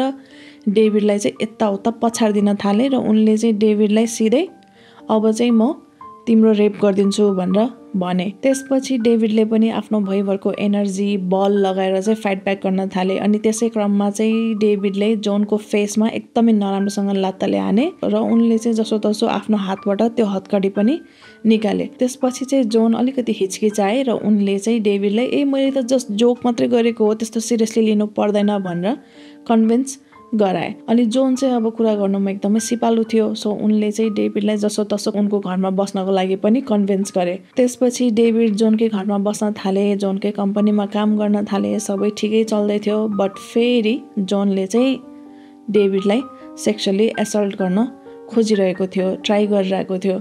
र उनले चाहिँ जोनलाई अब बारम्बार यदि तिमीले मैले भनेको कुरा दियो भने तिमीलाई जे चाहन्छ म त्यही दिन्छु, तिमीलाई पैसाहरू धेरै दिन्छु भनेर यस्तै अफरहरू गरिरहने गर्थ्यो। तर डेभिडलाई चाहिँ यस्तो कुराहरू फिट्टिकै मन पर्दैन थियो। सो उनलाई चाहिँ अब चाहिँ अति नै भयो भनेर उनी डेभिडको घरबाट सिफ्ट भए। तर डेभिडको घरबाट सिफ्ट भए तापनि त्यो इन्सिडेन्ट पछि पनि डेभिडले चाहिँ जोनको कम्पनीमा यस्तै 2 वर्ष जति काम गरे। र त्यो 2 वर्षको टाइममा चाहिँ उनले जोनलाई जति सक्दो इग्नोर गर्ने गर्थे। त्यसपछि जोनले पनि अब यङ केटाहरूलाई फसाउनुको लागि र उनीहरूको फाइदा उठाउनुको लागि चाहिँ अब ट्रिकहरू सोच्न थाले। र उनले चाहिँ के गर्थे भने अब आफ्नो कम्पनीमा काम गर्ने यङ केटाहरूलाई चाहिँ घरमा बोलाउने अनि पुरै रक्सी पिलाउने। पुरै रक्सी पिलाएर ड्रङ्क भएपछि चाहिँ उनीहरूलाई म एउटा म्याजिक ट्रिक देखाउँ भनेर भन्ने। र उनले चाहिँ के गर्थ्यो भने आफ्नो हात पछाडि लगेर चाहिँ हतकडी लगाउने गर्थ्यो। र उनले चाहिँ हतकडी अलि लुज पाराले लगाउने गर्थ्यो र आफ्नो स्लिपमा चाहिँ उनले चाबी लुकाएर राखेको हुन्थ्यो। सो उनले पछाडिबाट त्यो चाबी बिस्तारै निकालेर चाहिँ हतकडी फुकाल्थ्यो र मेरो म्याजिक देख्यो भनेर उनले भन्ने गर्थ्यो। र त्यसपछि चाहिँ उनले मैले जस्तो गर्यो तिमीले त्यस्तो गर्नु सक्छ भनेर चाहिँ उनले केटाहरूलाई च्यालेन्ज गर्ने गर्थ्यो। अनि त्यो पुरै ड्रङ्क अवस्थामा भएको केटाहरूले पनि यदि तिमीले गर्न सक्छ भने मैले पनि गर्न सक्छु, म पनि यो हतकडी खोलेर देखाउन सक्छु भनेर चाहिँ जोनको च्यालेन्ज एक्सेप्ट गर्ने गर्थ्यो। अनि उनीहरूले च्यालेन्ज एक्सेप्ट गर्ने बित्तिकै जोनले चाहिँ हतकडी लगाइदिन्थ्यो। र जोनले केटाहरूलाई हतकडी लाउने बेलामा चाहिँ एकदमै कसेर लगाइदिन्थ्यो। अनि केटाहरूले पुरै बल लगाएर जबरजस्ती हतकडी हातबाट निकाल्नु खोज्थ्यो तर त्यो पोसिबल थिएन। त्यसपछि अनि उनीहरूले गिभ अप गरेर चाहिँ ओके ट्रिक के हो त भनेर सोद्धाखेरि जोनले चाहिँ यसको कुनै पनि ट्रिक छैन, यो हतकडी खोल्नुको लागि चाहिँ चाबी चाहिन्छ, यसको ट्रिक भनेको नै चाबी हो भनेर उनले केटाहरूलाई त्यसरी भन्ने गर्थ्यो। र उनले चाहिँ आफ्नो सिक्रेट पकेटबाट चाबी निकालेर चाहिँ भिक्टिमहरूलाई देखाउने गर्थे। र त्यसपछि चाहिँ भिक्टिमहरूलाई पुरै ड्रङ्क भएको अवस्थामा चाहिँ सेक्सुअली एसल्ट गर्ने, रेप गर्ने र उनीहरूलाई टर्चर गर्ने गर्थे। 1972 को 2 जनवरीमा चाहिँ जोन आफ्नो फ्यामिली पार्टीमा चाहिँ उनी आफ्नो फ्यामिली मेम्बरसँग आफ्नो साथीभाइहरूसँग ह्याङआउट गरिरहेका थिए। अनि उनी चाहिँ पार्टीबाट आइसको स्कल्पचरहरू चाहिँ डिस्प्लेमा राखेको छ भनेर उनले त्यहाँ सबलाई बिदाई गरेर उनी त्यहाँबाट निस्के। र त्यो आइसको स्कल्पचर चाहिँ वर्षमा एकचोटि मात्रै राख्ने गर्थ्यो। सो उनी चाहिँ त्यही हेर्नको लागि भनेर उनी पार्टीबाट निस्केर जाँदै थिए। अनि त्यही जाँदै गर्दाखेरि उनले चाहिँ 16 वर्षको टिमोथी म्याकवेलाई नोटिस गरे। र टिमोथी चाहिँ शिकागोको बस टर्मिनलमा गाडी कुरेर बसिराखेको थियो। अनि एकदमै रात परिसकेको थियो। सो उनको लास्ट गाडी चाहिँ छुटिसकेको थियो। सो नेक्स्ट गाडी चाहिँ अब बिहान मात्रै आउनेवाला थियो। त्यसपछि जोनले चाहिँ टिमोथीलाई आऊ मेरो गाडीमा बस, म चाहिँ आइस स्कल्पचर हेर्न जान लागेको, यही क्रममा चाहिँ म तिमीलाई शिकागो पनि घुमाइदिन्छु र भोलि बिहानै तिम्रो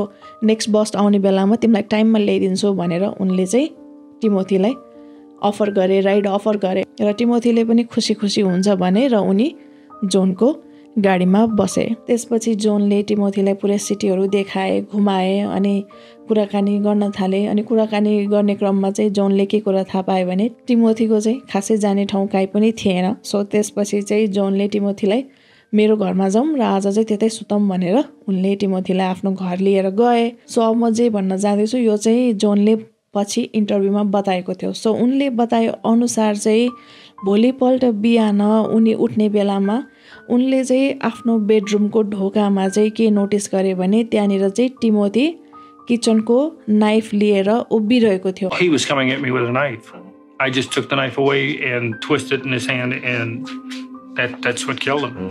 र त्यो देख्ने बित्तिकै जोन आत्ते र उनले चाहिँ आफ्नो सेल्फ डिफेन्सको लागि भनेर चाहिँ टिमोथीलाई एट्याक गर्न थाले। अनि त्यही एट्याक गर्ने क्रममा जोनको आममा चाहिँ छुरीले लागेर घाउ भएको थियो। त्यसपछि चाहिँ उनले टिमोथीले छुरी छोडोस् भनेर टिमोथीको हात बटारिदिए र टिमोथीको टाउको चाहिँ उनले भित्तामा बेसरी ठोकाइदिए भनेर भने। त्यसपछि चाहिँ उनले टिमोथीको पेटमा लात्तैले हानेको भन्ने कुरा पनि गरे र उनले के बताए भने टिमोथीले पनि फाइट ब्याक गरिरहेको थियो। सो उनीहरू दुईजनाको चाहिँ त्यहाँ भुइँमा पुरै रेस्लिङ चलिरहेको थियो भनेर उनले बताए। देन उनी समहाउ टिमोथीको बडी माथि बसे र उनले चाहिँ टिमोथीको छातीमा छुरीले हान्न थाले। त्यसपछि जुन छुरीले टिमोथीलाई हानेको थियो त्यो छुरी चाहिँ किचनमा लगेर राख्नु पर्यो भनेर किचनमा जाँदाखेरि चाहिँ उनले नोटिस गरे कि त्यहाँनिर अन्डाको क्यारेट खोलेर राखिएको थियो र साइडमा बेकन पनि बनाएर राखिएको थियो।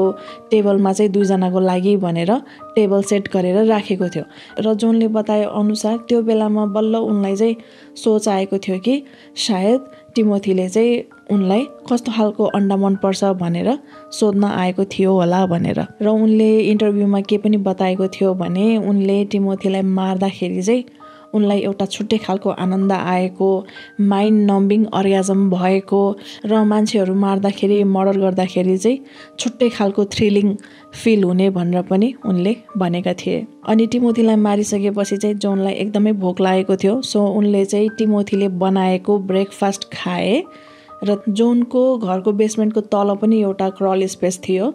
सो उनले चाहिँ टिमोथीको बडीलाई त्यही क्रल स्पेसमा लगेर राखिदिए र माथिबाट एक लेयर ढलन गरिदिए। अनि दुईजना भिक्टिमहरू थिए जो चाहिँ जोनदेखि जसो तसो गरेर भाग्न सफल भए र जोनले पनि उनीहरू दुईजनालाई चाहिँ जिउँदै छोडिदिए। 1977 मार्चमा चाहिँ एकजना 27 वर्षको जेफ्री रेग्नल नाम गरेको केटा थियो जसलाई चाहिँ जोनले जसो तसो गरेर चाहिँ आफ्नो गाडीभित्र बस्न लगाइएको थियो। अनि उनी गाडीभित्र बस्ने बित्तिकै उनको मुखमा चाहिँ क्लोरोफर्म लगाएर उनलाई चाहिँ बेहोस पारिदिएको थियो। त्यसपछि जोनले चाहिँ उसलाई एकदमै नराम्रोसँग पिटे र रेप पनि गरिदिए। त्यसपछि जेफ पुलिस स्टेसनमा गएर चाहिँ उनले रिपोर्ट लेखाउने ट्राई गरे तर पुलिसले चाहिँ उनको कुराहरू खासै पत्याएका थिएनन्। र त्यो चाहिँ किन भन्दाखेरि जेफ्रीको चाहिँ केही मेमोरी पनि थिएन। उनलाई अब बेहोस भएको अवस्थामा रेप गरिएको थियो, पिटिएको थियो। सो उनलाई त्यस्तो केही मेमोरी पनि थिएन। सो पुलिसले पनि उनको कुरालाई चाहिँ त्यति सिरियसली लिएको थिएन। अनि जेफलाई चाहिँ केही कुरा पनि याद थिएन, उनको मेमोरी केही पनि थिएन। उनलाई याद भएको भने चाहिँ त्यो मान्छेको गाडी कस्तो थियो भनेर। सो त्यसपछि उनले डिसाइड गरे कि त्यो मान्छेलाई म आफै नै खोज्छु भनेर। र उनले पुरै 1 महिना लगाएर चाहिँ उनले जुन याद भएको गाडी थियो त्यो गाडी चाहिँ उनले खोजे। त्यसपछि त्यो गाडीको नम्बर प्लेट उनले टिपे र पुलिस स्टेसनमा गएर चाहिँ यो नम्बर प्लेट भएको गाडीको मान्छेले चाहिँ मलाई यस्तो रेप गरेको, पिटेको, नराम्रो गरेको भनेर उनले चाहिँ पुलिस स्टेसनमा गएर रिपोर्ट लेखाए। र उनले चाहिँ के बताए भने त्यो मान्छेले चाहिँ उनलाई वेट दिन्छु भनेर आफ्नो गाडीमा बोलाएको अनि गाडीमा बोलाइसकेपछि चाहिँ उनलाई क्लोरोफर्म लगाएर बेहोस पारिदिएको, उनलाई रेप गरेर पिटेको भन्ने कुराहरू उनले बताए। त्यसपछि जोनलाई चाहिँ एसल्ट गरेको भनेर ब्याट्री चार्ज लगाएको थियो बट उनलाई चाहिँ जम्मा $3000 फाइन तिराएर चाहिँ छोडिदिएको थियो। अनि जेफले के पनि बताएको थियो भने उनी बिहान उठ्दाखेरि चाहिँ उनको हातमा हतकडी लगाएको थियो र उनी चाहिँ जोनको घरमा थियो भनेर। सो त्यो कुरालाई लिएर पुलिसहरूले जोनको घरमा सर्च गर्न सक्थ्यो तर पुलिसहरूले खासै केही पनि एक्सन लिएन। जस्ट $3000 फाइन तिराएर चाहिँ जोनलाई छोडिदिएको थियो। अनि पछि जेफले यही इन्सिडेन्टमा आफूले के कस्तो एक्सपिरियन्स गर्नु परेको थियो भन्ने कुरामा चाहिँ उनले एउटा बुक लेखेको थियो 29 बिलो भन्ने। एकजना 19 वर्षको भिक्टिम थियो जसको नाम चाहिँ खुलाएको छैन। सो उनलाई चाहिँ जोनले गन देखाएर किडन्याप गरेर चाहिँ आफ्नो घरमा लगे र सेक्सुअली एसल्ट गरे र उनको रेप गरे। अनि पछि त्यो केटाले चाहिँ पुलिस स्टेसनमा गएर रिपोर्ट पनि लेखाए र पुलिसहरूले जोनलाई कस्टडीमा लिएर पनि आए र यस्तो यस्तो गरेको हो भनेर सोद्धाखेरि चाहिँ जोनले के बताए भने हामी दुईजनाको बिचमा सेक्स त भएको हो तर यो चाहिँ रेप होइन, जबरजस्ती होइन। त्यो केटा आफैले नै मलाई चाहिँ कन्सेन्ट दिएको थियो र यो केटा चाहिँ मेरो सेक्स स्लेभ हो भनेर उनले उल्टै पुलिसहरूलाई चाहिँ झुट बोल्न थाले। अनि जोन हेर्दाखेरि पनि एकदमै नर्मल डिसेन्ट मान्छे देखिन्थ्यो। उनको बोलीचाली पनि एकदमै मिठो, एकदमै राम्रो थियो र जोनले कम्युनिटीको लागि पनि धेरै कामहरू गरेको थियो, भलन्टियरहरू पनि गरेको थियो। सो पुलिसले उनको कुरा इजिली पत्याए र स्टेट एटर्नीले पनि यो केसलाई चाहिँ अगाडि प्रोसिक्युट नगर्ने, अगाडि नबढाउने भनेर चाहिँ जोनलाई यतिकै छोडिदिए। अनि जोनलाई चाहिँ शिकागोको एनुअल पोलिस कन्स्टिट्युसन डे प्यारेडमा चाहिँ डिरेक्टरको लागि पनि एपोइन्ट गरेको थियो र त्यही डिरेक्टर पोजिसनको कारणले गर्दा चाहिँ उनले प्रेसिडेन्टकी वाइफ फर्स्ट लेडी रोजलिन कार्टरसँग चाहिँ फोटो खिच्ने मौका पनि पाएको थियो। अनि पछि यो केसको बारेमा सबै कुरा बाहिर आइसकेपछि चाहिँ त्यो फोटोले गरेर अमेरिकामा अलिकति तहल्काइ मचेको थियो। र त्यो चाहिँ किन भन्दाखेरि जो कहिले पनि प्रेसिडेन्टसँग प्रेसिडेन्टकी श्रीमतीसँग त्यसरी फोटो खिच्ने मौका पाउँदैनन्, उनीहरूको नजिक जाने मौका पनि पाउँदैनन्। उनीहरूको नजिक जानको लागि, उनीहरूको वरिपरि जानको लागि पनि त्यहाँ चाहिँ छुट्टै सेक्युरिटी हुन्छ, जसले चाहिँ सबै क्रिमिनल रेकर्डदेखि लिएर त्यो मान्छेको के छ कस्तो छ ब्याकग्राउन्ड सब चेक गरेर मात्रै उनीहरूलाई भेट्ने अवसर दिइन्छ। तर जोन वाइन गेसीको केसमा चाहिँ के भइदियो भने अब उनको क्रिमिनल रेकर्डहरू सबै क्लियर गरिदिएको थियो।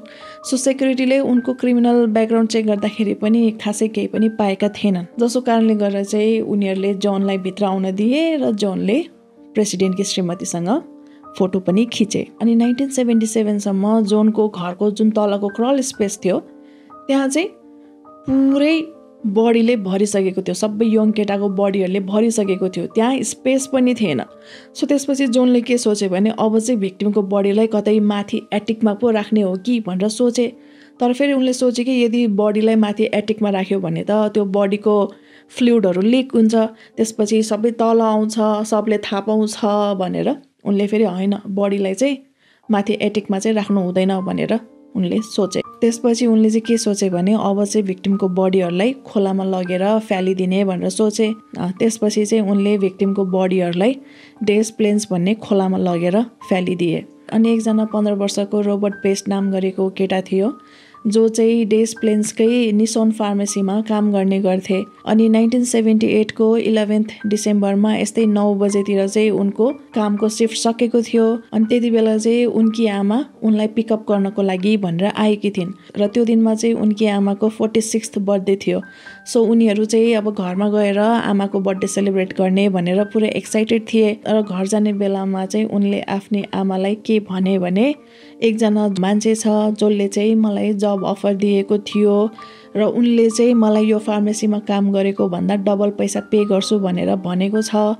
सो म त्यो मान्छेसँग एकैछिन भेटेर कुरा गरेर आउँछु है भनेर उनले भने। अनि त्यो कुरा सुनिसकेपछि त उनकी आमा पनि खुसी भइन्, एक्साइटेड भइन्, ओहो छोराले राम्रो काम पाउने भयो, राम्रो पेमेन्ट पाउने भयो भनेर उनी नि खुसी भइन्।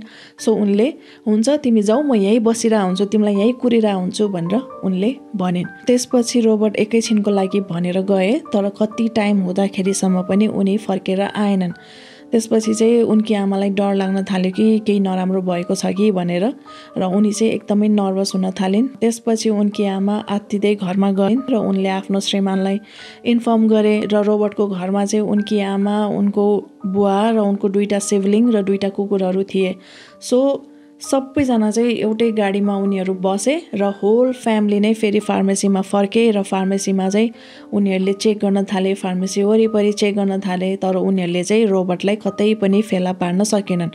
सो त्यसपछि रातिको 11:30 बजेतिर चाहिँ उनीहरूले अब चाहिँ पुलिस रिपोर्ट गर्नै पर्छ भनेर उनीहरूले पुलिसमा मिसिङ रिपोर्ट फाइल गराए। अनि यो केस हेर्ने एकजना लेफ्टिनेन्ट थियो र उनले बताए अनुसार चाहिँ उनले जब रोबर्टको केसको बारेमा सुने उनलाई चाहिँ एकदमै नराम्रो लागेको भनेर बताए। किनभने उनको आफ्नै पनि एउटा छोरो थियो र उनको छोरो चाहिँ रोबर्ट पढ्ने हाई स्कुलमा नै पढ्ने जाने गर्थ्यो। सो त्यही कारणले गर्दा पनि ऊ आफैले नै यो केसलाई चाहिँ एकदमै सिरियसली लिएको भनेर पनि पछि बताएका थिए। र यो केस हुने बेलामा चाहिँ लेफ्टिनेन्टले डिटेक्टिभ भएर काम गर्न थालेको चाहिँ जम्मा 5 महिना मात्रै भएको थियो। सो मान्छेहरूले चाहिँ के कुरा गरिरहेका थिए भने लेफ्टिनेन्टले चाहिँ आफूलाई जस्ट आफू आफ्नो काममा राम्रो छु भनेर प्रुभ गर्नको लागि मात्रै ठुल्ठुलो कुरा गरेको हो भन्ने जस्तो कुराहरू गरेका थिए। सो अनि लेफ्टिनेन्टले यताउता सोधपुछ गरेर इन्भेस्टिगेसन गरेर चाहिँ के इन्फर्मेसन बाहिर निकाले भने रोबर्टले चाहिँ last time contractor John Wayne गेसीसँग चाहिँ भेटेको हुन सक्छ भनेर र जोनले चाहिँ केही टाइम अगाडि मात्रै निसन फार्मेसीमा रिमोडलिङ गरेको थियो र त्यही फार्मेसीमा चाहिँ रोबर्टले काम गर्ने गर्थ्यो र त्यही बेलामा नै जोन र रोबर्टको चाहिँ भेट भएको थियो। सो लेफ्टिनेन्टलाई चाहिँ जोनमाथि एकदम शङ्का लागिरहेको थियो, उनलाई सोधपुछ गर्न मन थियो। सो उनले चाहिँ जोनलाई मेसेज छोडेर राखे कि पुलिस स्टेसनमा आउनु पर्यो इन्टरोगेसनको लागि भनेर। अनि 12 डिसेम्बरको रातिको 11 बजेतिर जोनले चाहिँ लेफ्टिनेन्टलाई कल गरेर म अझै पनि पुलिस स्टेसनमा आउनुपर्छ भनेर उनले सोधे र लेफ्टिनेन्टले चाहिँ तिमी त जसरी पनि आउनै पर्छ भनेर भने। त्यसपछि जोनले चाहिँ हुन्छ म आधी घन्टामा आइपुग्छु भनेर भने, तर आधा रातको 1 बजिसक्दाखेरिसम्म पनि उनी चाहिँ त्यहाँ पुलिस स्टेसनमा आएका थिएनन्। त्यसपछि लेफ्टिनेन्टले जोनलाई कल गरे र उनी कहाँ हो के हो भनेर सोधे र जोनले चाहिँ म अहिले एकदमै बिजी छु, म कामहरू सकाएर आउँछु भनेर भने र जोन चाहिँ एक्चुअलमा नै बिजी थिए। उनी चाहिँ रोबर्टको बडीलाई डिस्पोज गर्नमा बिजी थिए। सो उनले चाहिँ रोबर्टको बडीलाई आफ्नो कारको डिक्कीमा राखे र खोलामा लगेर चाहिँ रोबर्टको बडीलाई फ्यालिदिए। अनि रोबर्टको बडीलाई खोलामा फ्यालिसकेपछि चाहिँ उनी लेफ्टिनेन्ट भेट्नको लागि भनेर पुलिस स्टेसनतर्फ लागे र उनी सायद अब हतारमा भएको कारणले गरेर होला या फिर अब पुलिस स्टेसनमा गएर के सोध्ने हो कस्तो सोध्ने हो भनेर आत्तिएर होला, तर उनले चाहिँ आफ्नो गाडी चाहिँ एक ठाउँमा लगेर ठोकाइदिए। सो त्यसपछि यस्तै 2 बजेतिर चाहिँ उनको गाडीलाई तानेर निकालियो अनि उनले त्यहाँ सबै कुराहरू म्यानेज गरिन्जेलसम्म चाहिँ बिहानको 3 बजिसकेको थियो। सो उनी बिहानको 3 बजे नै पुलिस स्टेसनमा चाहिँ लेफ्टिनेन्ट भेट्नको लागि भनेर गए। अनि पुलिस स्टेसनमा चाहिँ उनलाई अब भर्खर 3 बजेको छ, अहिले त कोही पनि छैन, सो तपाईँ चाहिँ भोलि आउनु भनेर उनलाई त्यहाँबाट पठाइदिए। अनि जोन पनि भोलिपल्ट ज्ञानी सिटिजन भएर चाहिँ लेफ्टिनेन्टलाई भेट्नको लागि भनेर आए। अनि त्यसपछि लेफ्टिनेन्टले उनलाई सोधपुछहरू गरियो अनि लेफ्टिनेन्टले बताए अनुसार जोनसँग कुरा गर्दाखेरि चाहिँ उनलाई जोनदेखि एकदमै वियर्ड भाइब आएको र उनलाई चाहिँ के फिल भइरहेको थियो भने यो केसमा चाहिँ स्योर जोनको नै हात हुनसक्छ, जोनलाई चाहिँ रोबर्ट कहाँ छ भनेर सायद थाहा छ होला भनेर चाहिँ सुरुदेखि नै त्यो फिलिङ आइ नै राखेको थियो। अनि लेफ्टिनेन्टले चाहिँ जोनलाई तिम्रो घरको एकचोटि राम्रोसँग सर्च गर्नुपर्छ, तिम्रो घरको चाबी देऊ भनेर उनले भने र सुरुमा चाहिँ जोनले चाबी दिन अलि हिचकिचाइरहेको थियो, तर अब उनले झन् हिचकिचायो भने झन् शङ्का गर्छ भनेर उनले पुलिसलाई चाहिँ आफ्नो चाबी ह्यान्डओभर गरिदिए। त्यसपछि पुलिसहरू जोनको घर सर्च गर्नको लागि भनेर गए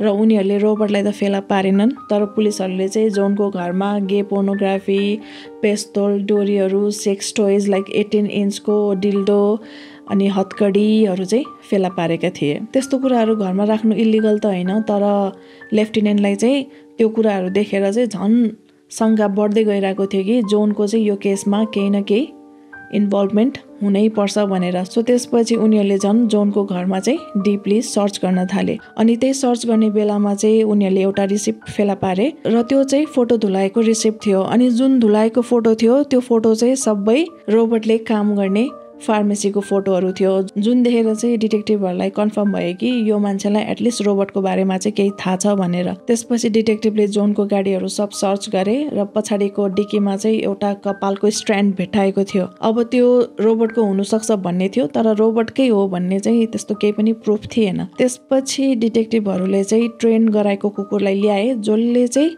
डेथ सुँग्नु सक्छ। यदि कहीँ कोही मरेको छ केही छ भने त्यो कुकुरले फ्याट्टै थाहा पाउन सक्थ्यो। सो त्यो कुकुरलाई त्यहाँ ल्याइयो अनि त्यो ट्रेन गराएको कुकुर चाहिँ जोनको गाडीको प्यासेन्जर सिटमा गएर बसे। सो अनि कुकुरलाई ह्यान्डल गर्ने मान्छेले बताए अनुसार चाहिँ सायद रोबर्टको बडीलाई चाहिँ यो सिटमा राखेको हुनुपर्छ भनेर। सो जोनको घर पुरै सर्च गरे तापनि पुलिसहरूले खासै केही पनि फेला पारेनन्।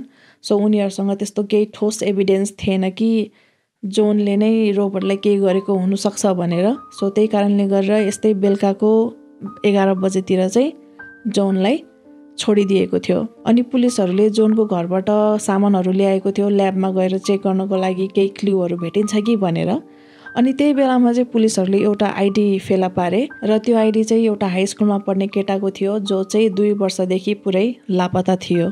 त्यसपछि पुलिसले जोनको कन्स्ट्रक्सन कम्पनीमा काम गर्ने स्टाफहरूलाई चाहिँ सोधपुछ गर्न थाले र उनीहरूले बताए अनुसार चाहिँ कतिजना मान्छेहरू जाने कतिजना मान्छेहरू आउने गर्थ्यो र कतिजना केटाहरू चाहिँ टाइममा यत्तिकै नै गायब भइराख्ने गर्थ्यो भनेर पनि उनीहरूले बताए। देन 16 डिसेम्बरमा चाहिँ जोनले 2टा पुलिसहरूलाई चाहिँ ब्रेकफास्टको लागि भनेर आफ्नो घरमा बोलाए र पुलिसहरू पनि गए अब लाइक किन बोलाएको रहेछ के भन्नलाई बोलाएको रहेछ भनेर र उनीहरूले बताए अनुसार जोनलाई हेर्दाखेरि चाहिँ उनी एकदमै प्यानिक भइरहेको थियो र उनको हालत चाहिँ त्यति राम्रो थिएन भनेर उनीहरूले बताएका थिए तर रुमर चाहिँ के थियो भने दुईजना पुलिसहरू मध्येमा जोनलाई चाहिँ एकजना पुलिसमाथि चाहिँ क्रस थियो र त्यो पुलिस अफिसर चाहिँ टोटली जोनको टाइप थियो भन्ने कुराहरू पनि आएको थियो अनि पुलिसहरू जोनको घरमा जाँदाखेरि चाहिँ उनीहरूले एकदमै नराम्रो स्मेल नोटिस गरेका थिए र जब पुलिसहरूले जोनलाई त्यो स्मेलको बारेमा क्वेसन सोद्धाखेरि चाहिँ जोनले चाहिँ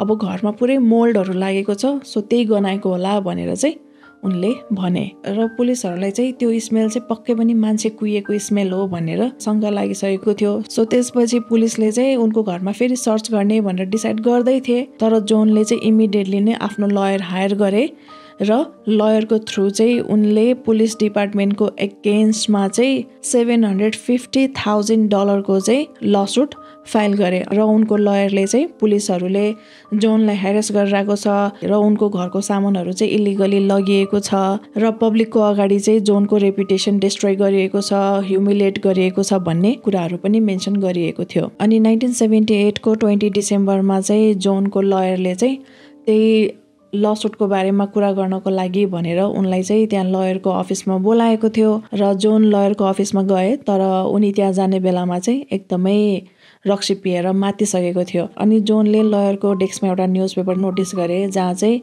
रोबर्ट हराएको भनेर लेखिएको थियो हेडलाइनमा र त्यो हेरेपछि जोनले चाहिँ के बतायो भने यो बच्चा चाहिँ मरिसक्यो र यो बच्चाको बडी चाहिँ खोलामा छ भनेर उनले भने सो अनि जोनको मुखबाट अब कुरा फुत्किनै हाल्यो सो त्यसपछि चाहिँ उनले आफ्नो लयरलाई सबै कुराहरू कन्फेस गरे उनले बताए कि उनले चाहिँ 32 जना मान्छेलाई रेप गरिसकेपछि मारेको भनेर कन्फेस गरे र जोनले चाहिँ ती यङ केटाहरूलाई अब होमोसेक्सुअल एक्सपेरिमेन्टको लागि हो साइन्टिफिक रिसर्चको लागि हो भनेर जसो तसो गरेर फगाउँथे र उनीहरूलाई सेक्सुअली एसल्ट गर्थे र जोनले भनेको जस्तो गर्यो भनेको जस्तो मान्यो भने उनीहरूलाई चाहिँ $50 पनि दिइन्थ्यो सो टिनेजरहरूको लागि $50 भनेको त एकदमै ठुलो कुरा हो त्यही माथि त्यो बेलामा र जोनले लयरलाई बताए अनुसार उनले चाहिँ आफ्नो भिक्टिमहरूलाई रेप गरिसकेपछि चाहिँ डोरीले घाँटी न्याकेर मारिदिने गर्थे र कति भिक्टिमहरूको मुखमा चाहिँ उनले अन्डरवेयर पुरै यो घाँटीसम्म जाने गरी चाहिँ कोचिदिन्थ्यो त्यसपछि सास फेर्न नपाएर चाहिँ उनीहरूको डेथ हुन्थ्यो अनि जोनले कन्फेस गर्ने बेलामा चाहिँ उनले आफू चाहिँ थर्ड पर्सन भएर चाहिँ कुरा गरिरहेको थियो र उनको फेसमा केही इमोसन थिएन भिक्टिमलाई लिएर केही रिमोर्स थिएन र उनले भनेको सुन्दाखेरि चाहिँ उनले आफूले के नै गरे जस्तो गरेर चाहिँ पुलिसहरूलाई कन्फेस गरिरहेका थिए अनि ऊ पुरै मात्तेर आएका थिए सो उनले कन्फेस गर्दा गर्दै ऊ चाहिँ बिचमा नै निदाएका थिए त्यसपछि उनको लयरले चाहिँ उनलाई उठाउने ट्राई पनि गरे तर उनी चाहिँ उठिरहेको थिएन सो त्यसपछि चाहिँ उनको लयरले उनलाई सुत्न दिए र लयरले यतापट्टि साइकोलोजी इभ्यालुएसनको डाक्टरहरूलाई फोन गरेर चाहिँ एपोइन्टमेन्ट पनि फिक्स गरे त्यसपछि जोन एकैचोटि बिहान उठे र उनले चाहिँ कन्फेसन गरेको वाला कुरा उनलाई केही पनि याद थिएन उनको मेमोरीमा केही पनि थिएन अनि लयरले जोनलाई चाहिँ उनको साइकियाट्रिस्ट इभ्यालुएसनको लागि चाहिँ अलरेडी एपोइन्टमेन्ट बुक गरिसकेको भनेर पनि भने तर जोन चाहिँ पुरै प्यानिक भइराखेको थियो उनले अब कुराहरू पनि कन्फेस गरिसक्यो अब यो लयरले त स्योर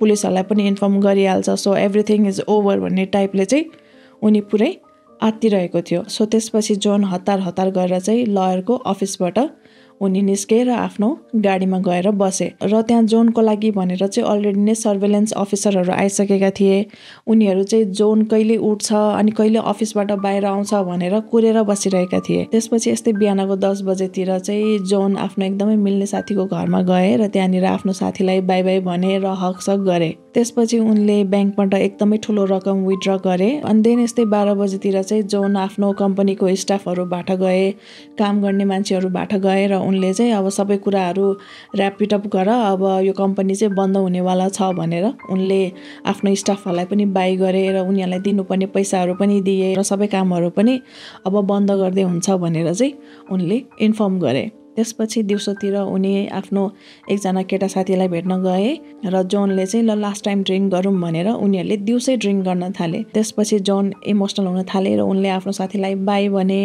र उनले चाहिँ एक दिन म तिमीलाई सबै कुरा भन्छु भनेर उनी त्यहाँबाट पनि निस्के। त्यसपछि उनी ग्यास स्टेसनमा गए र आफ्नो गाडीमा फुल तेल भरे। त्यसपछि उनी त्यहीँको सानो पसलमा गए र उनले चाहिँ त्यो तेलको लागि भनेर पैसा तिरे। अनि पैसा तिरिसकेपछि चाहिँ उनले विटको ब्याग निकालेर चाहिँ क्यासियरलाई दिए र उनले चाहिँ के भने अब सबै कुराहरू एन्ड हुन लागिसक्यो, सायद यो मान्छेहरूले चाहिँ मलाई मार्छ पनि होला भनेर उनले क्यासियरलाई भने। र जोनलाई अलरेडी थाहा थियो कि उनलाई चाहिँ सर्भेलेन्स अफिसरहरूले चाहिँ फलो गरिरहेको छ भनेर। सो उनले जानी नै त्यो विटको प्याकेज चाहिँ क्यासियरलाई दिएको थियो ताकि पुलिसहरूले चाहिँ उनलाई त्यस्तो गरेको देखुन् भनेर। अनि उनले अब त्यत्रो रकम निकालेको देखेपछि अनि त्यत्रो फ्युलहरू किनेको देखेपछि अब चाहिँ पुलिसलाई डर लाग्नु थाल्यो, शङ्का लाग्नु थाल्यो कि कतै यसले सुसाइड गर्न लाग्यो कि भनेर। सो त्यसपछि चाहिँ पुलिसहरूले सेकेन्ड सर्च वारेन्ट लिए। अनि यस्तै साँझको 5 बजेतिर चाहिँ उनी फेरि अर्को एकजना मिल्ने साथीको घरमा गए र उनले चाहिँ त्यो साथीलाई मैले जे पनि गरेँ त्यसको लागि आई एम रियली सरी भन्दै टाइटली हग गरे। अनि यस्तै साँझको 6 बजेतिर चाहिँ पुलिसहरूले त्यो क्रल स्पेस फेला पारे र त्यहाँनिर चाहिँ उनीहरूले पुरै बडीहरू फेला पारे। त्यसपछि सर्भेलेन्स अफिसरहरूलाई कल गरेर चाहिँ इमिडिएटली नै जोनलाई चाहिँ एरेस्ट गरेर कस्टडीमा लिएर आऊ भनेर अर्डर दिए। त्यसपछि सर्भेलेन्स अफिसरले चाहिँ उनलाई ठाउँको ठाउँ अन द स्पोट नै एरेस्ट गरेर कस्टडीमा ल्याए। अनि रुमर्स चाहिँ के थियो भने जोनलाई चाहिँ उनको 2 जना स्टाफ मेम्बरहरूले पनि कम्पनीमा काम गर्ने स्टाफहरूले पनि हेल्प गरेको हुनसक्छ भन्ने कुराहरू थियो। तर पछि जो स्टाफलाई शङ्का गरिएको थियो त्यो स्टाफहरूसँग इन्टरभ्यू लिँदाखेरि चाहिँ उनीहरूलाई केही पनि आइडिया नभएको, केही पनि थाहा नभएको, केही पनि इन्भल्भमेन्ट नभएको भनेर बताए। तर मान्छेहरूले चाहिँ उनीहरूको कुरा पत्याइरहेका थिएनन् र उनीहरूले पक्कै झुट बोलेका होलान् भन्ने चाहिँ कुराहरू गरिरहेका थिए। अनि उनलाई कस्टडीमा ल्याइसकेपछि पुलिसहरूले कति क्वेसनहरू सोद्धाखेरि चाहिँ उनले राम्रोसँग एन्सर दिइरहेको थिएन। अनि रोबोट कहाँ छ भनेर सोद्धाखेरि पनि उनले केही पनि इन्फर्मेसन दिइरहेको थिएन। सो त्यसपछि पुलिसले चाहिँ यदि राम्रोसँग इन्फर्मेसन दिने भए देऊ, न त तिम्रो घर चाहिँ सबै हामी भत्काइदिन्छु भनेर पुलिसले धम्की दिन थाले। त्यसपछि चाहिँ जोनले रोबर्टलाई तिमीहरूले त्यहाँ फेला पार्नै सक्दैनौ, त्यहाँ बरु अरू भिक्टिमहरूलाई चाहिँ फेला पार्न सक्छौ भनेर भने। त्यसपछि डिटेक्टिभलाई जोनलाई लिएर जोनको घरमा गए र उनलाई चाहिँ स्प्रे क्यान दिएर तिमीले कुन ठाउँमा बडीहरू गाडेको छ त्यो ठाउँमा चाहिँ चिनो लगाऊ भनेर भने। अनि त्यसपछि जोनले स्प्रे क्यानले चाहिँ 2टा साइन बनाए। देन पुलिसहरूले चाहिँ त्यो साइनको तल खोज्न थाले। अनि त्यो क्रल स्पेस जाने ठाउँमा चाहिँ एउटा ढोका थियो। त्यो ढोका खोल्दाखेरि त पुलिसहरूले न्युमरस बडीहरू चाहिँ फेला पारे। पछि पुलिसहरूले जोनको घरको क्रल स्पेसमा, ग्यारेजको तल र घर वरिपरि चाहिँ थुप्रै बडीहरू फेला पारे। अनि भोलिपल्ट 22 डिसेम्बरमा चाहिँ जोनले सबै कुराहरू कन्फेस गरे। उनले चाहिँ आफ्नो घरमा 27 वटा बडीहरू गाडेको र 4 वटा बडीहरू चाहिँ खोलामा लगेर फ्यालेको भनेर एडमिट गरे। अनि जोनले चाहिँ आफ्नो घरको डायग्राम बनाएर चाहिँ उनले कता कता बडीहरू गाडेको छ भनेर त्यहाँ मार्क लगाएर राखिएको थियो। अनि जोनले चाहिँ आफूलाई मल्टिपल पर्सनालिटी डिसअर्डर छ, मेरो चाहिँ 4 वटा पर्सनालिटीहरू छ भनेर चाहिँ कन्भिन्स गर्न खोजिरहेको थियो। अनि उनले के भने उनको 3 जना साइकियाट्रिस्ट एक्सपर्टहरूले चाहिँ उनलाई प्यारानोइड स्किजोफ्रेनिया र मल्टिपल पर्सनालिटी डिसअर्डर छ भनेर डायग्नोस गरेको भन्ने कुराहरू पनि भने। तर प्रोसिक्युसनले चाहिँ उनको कुराहरू केही पनि पत्याएनन् र उनी टोटली सेन छन् र उनले होसो आवाज कन्ट्रोलमा हुँदाखेरि नै भिक्टिमहरूलाई मारेको भनेर थियो। अनि पुलिसहरूले चाहिँ जोनको घरबाट 29 वटा बडीहरू फेला पारे र जोनले भन्ने बेलामा चाहिँ 27 जना भिक्टिमलाई गाडेको भनेर भनेका थिए। तर त्यो क्रल स्पेसबाट नै पुलिसहरूले चाहिँ 26 वटा बडी फेला पारेका थिए। अनि जोनले चाहिँ टुक्रा टुक्रा पारेर बडीहरूलाई त्यो क्रल स्पेसमा गाडेर राखिएको थियो। सो त्यसपछि पुलिसहरू म्याकडोनल्डमा गए र उनीहरूले त्यो आलु फ्राइज गर्ने बास्केट मागे। अनि त्यसपछि पुलिसहरूले त्यो फ्राइज बास्केट लिएर गएर उनीहरूले चाहिँ त्यो बालुवामा भएको माटोहरू यसरी उचाल्दै छान्दै बडी पार्टहरूलाई चाहिँ साइडमा राखेको थियो ताकि कुनै पनि बडी पार्टहरू चाहिँ त्यहाँ मिस नहोस्, नछुटियोस् भनेर। अनि पुलिसहरूले फाइनली रोबर्ट पेस्टको बडी चाहिँ त्यही खोलाबाट नै रिकभर गरेका थिए र उनको चाहिँ यहाँ पुरै घाँटीमा कागज खादिएको थियो। How did the other, whoever he was, kill Robert Peace? I believe he was strangled. You were there, right? Not during the crime, but I was there afterwards and I watched the removal of the body. And what happened to the body? afterwards? Was one that was that body was put into the river? It was taken to the river and dumped in the river. Did you help do that? Yes, I'm in complicity with that. I've always contended. Don't look at me as an innocent babe of the woods. So इन्भेस्टिगेटरहरूले चाहिँ के अनुमान लगाएका थिए भने सायद लेफ्टिनेन्टले उनलाई call गर्ने बेलामा चाहिँ त्यो बेलामा रोबर्ट सायद जिउँदै थियो होला सो उनले चाहिँ रोबर्टले आवाज ननिकालुन् भनेर चाहिँ उनको मुखमा त्यो कागज कोचेको हुनसक्छ भनेर चाहिँ अनुमान लगाएको थियो अनि कतिजना भिक्टिमहरूको बडी फेला पार्ने बेलामा कतिजनाको घाँटीमा चाहिँ अन्डरवेयर अनि पेपरहरू अड्केको पाइएको थियो र कतिजना भिक्टिमहरूको प्राइभेट पार्टमा चाहिँ फरेन अब्जेक्टहरू पनि भेटिएको थियो अनि एकजना 19 वर्षको फ्र्याङ्क ल्यान्डिङ्गिन भन्ने भिक्टिम थियो जुनले चाहिँ उनको मुखमा यो घाँटीसम्म जाने गरी चाहिँ अन्डरवेयर कोचिदिएको थियो जसको कारणले गर्दा चाहिँ उनलाई बमिट आएको थियो तर त्यो बमिट चाहिँ बाहिर आउन सकेको थिएन जसको कारणले गर्दा चाहिँ उनलाई सास फेर्न एकदम प्रब्लम भइरहेको थियो सो उनको डेथ चाहिँ त्यही उनकै बमिटले गर्दा भएको भनेर थियो सो 1980 को 6 फेब्रुअरीमा चाहिँ उनलाई 33 वटा मर्डर चार्ज लागेको थियो अनि यो केसको ट्रायल चाहिँ जम्मा 5 हप्ता मात्रै चलेको थियो र मान्छेहरू चाहिँ यो केसमा एकदमै इन्भेस्टेड थिए र कोर्टले चाहिँ के सेन्टेन्स सुनाउँछ होला भनेर सबैजना वेट गरिरहेका थिए तर जजले चाहिँ 2 घण्टा भित्र नै उनी चाहिँ 33 वटा मर्डर चार्जको लागि चाहिँ गिल्टी पाए र उनलाई चाहिँ डेथ पेनाल्टीको सजाय सुनाए र यस्तै 14 वर्षसम्म चाहिँ उनी डेथ रोमा बसे अनि डेथ रोमा हुने बेलामा पनि उनले चाहिँ डिफ्रेन्ट इन्टरभ्यूहरू दिएर आफू चाहिँ इनोसेन्ट छु आफूले केही पनि गरेको छैन भन्ने जस्तो कुराहरू चाहिँ गरिराख्थ्यो Whether it's Berkowitz, whether it's Bundy, whether it's Williams, Wayne Williams down in Atlanta, or any of the others, or Charlie Manson. See, I don't comment about other cases for the simple fact is that I wasn't there. Do you feel somewhat of a kinship with some of these people? No, God, I hate that when they put me in the same club with them. With his execution date just months away, Gacy, then 51, was seeking a new trial. If people don't want to know the truth and the honesty of it, if they want to be convinced or brainwashed into what they believe, then fine, then go ahead and kill me. But vengeance is mine, saith the Lord, because you will have executed somebody that didn't commit the crime. अनि उनी जेलमा हुने बेलामा उनले थुप्रै लेटरहरू लेखेर चाहिँ मान्छेहरूलाई पठाउने गर्थे र उनले चाहिँ त्यही आफू इनोसेन्ट छु आफूले केही काम बिगारेको छैन भन्ने जस्तो कुराहरू चाहिँ गर्ने गर्थे अनि जोनको पनि टेलिफोन नम्बर थियो सो उनलाई कसैले फोन गर्दाखेरि चाहिँ उनले जहिले पनि आफू इनोसेन्ट छु मलाई चाहिँ पुलिसहरूले फसाएको हो म आफ्नो आलिबाई पनि प्रुभ गर्न सक्छु भनेर यस्तै कुराहरू चाहिँ उनले त्यहाँ रेकर्ड गरेर राख्ने गर्थे 12 मिनेटको र उनलाई राम्रोसँग थाहा थियो कि पुलिसहरूले चाहिँ त्यो सबै कल रेकर्डहरू चाहिँ मोनिटर गरिरहेको छ भनेर सो उनले त्यही पुलिसहरूले सुनोस् अथोरिटीको मान्छेले सुनोस् भनेर नै उनले चाहिँ त्यस्तो कुराहरू गर्ने गर्थे अनि जेलमा हुँदाखेरि जोनले टन्नै पेन्टिङहरू बनाएका थिए र उनको फ्यानहरू पनि टन्नै थिए सो उनको फ्यानहरूले चाहिँ उनको पेन्टिङहरू किन्ने गर्थे र कतिजनाले त अब जस्ट सिरियल किलरले बनाएको जोन वान गेसीले बनाएको भनेर पनि यतिकै पनि उनको पेन्टिङहरू चाहिँ किन्ने गर्थे र कतिले उनको पेन्टिङहरू किनेर पुरा अक्सनमा राखिरहेको छ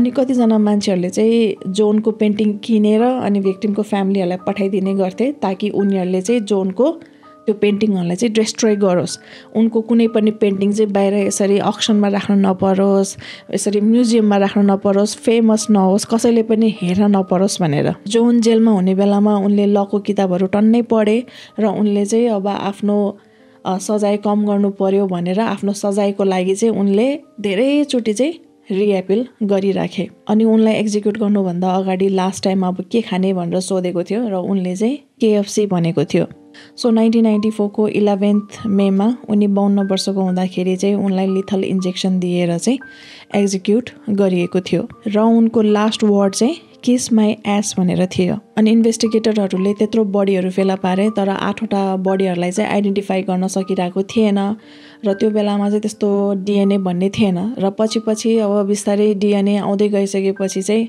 उनीहरूले DNA को टेस्टको थ्रु चाहिँ 2टा बडीहरूलाई आइडेन्टिफाई गर्न सफल भए तर बाँकीको 6वटा बडी चाहिँ अझै पनि आइडेन्टिफाई गर्न सकिएको छैन अनि यो केसमा धेरै नै मुभिज सिरिज डकु सिरिज बनिसकेको छ र रिसेन्टली पनि डेभिल इन डिस्गाइज भनेर सिरिज आएको छ सो यदि कसैलाई इन्ट्रेस्ट लाग्छ भने चाहिँ हेर्दा हुन्छ गुगलमा गएर simply movies and series on John Wayne Gacy भनेर खोज्यो भने टन्नै नामहरू आउँछ सो यति नै हो सो आजको लागि यति नै एन्डसम्म भिडियो हेरिदिनु भएकोमा त्यसको लागि धेरै धेरै धन्यवाद र आजको केसलाई लिएर आफ्नो के कस्तो प्रतिक्रिया छ तल कमेन्ट गर्नु नबिर्सिनु होला र कुनै क्राइम स्टोरी सजेस्ट गर्नु मन छ भने तपाईहरुले मलाई मेरो सोशल मिडियामा मेसेज गर्न सक्नुहुन्छ मेरो सोशल मिडियाको लिंक चाहिँ तल डिस्क्रिप्सन बक्समा हुनेछ सो आजको लागि यति नै अर्को क्राइम स्टोरी लिएर अर्को भिडियोमा आउनेछु त्यतिन्जेलसम्मको लागि stay safe take care bye bye thank you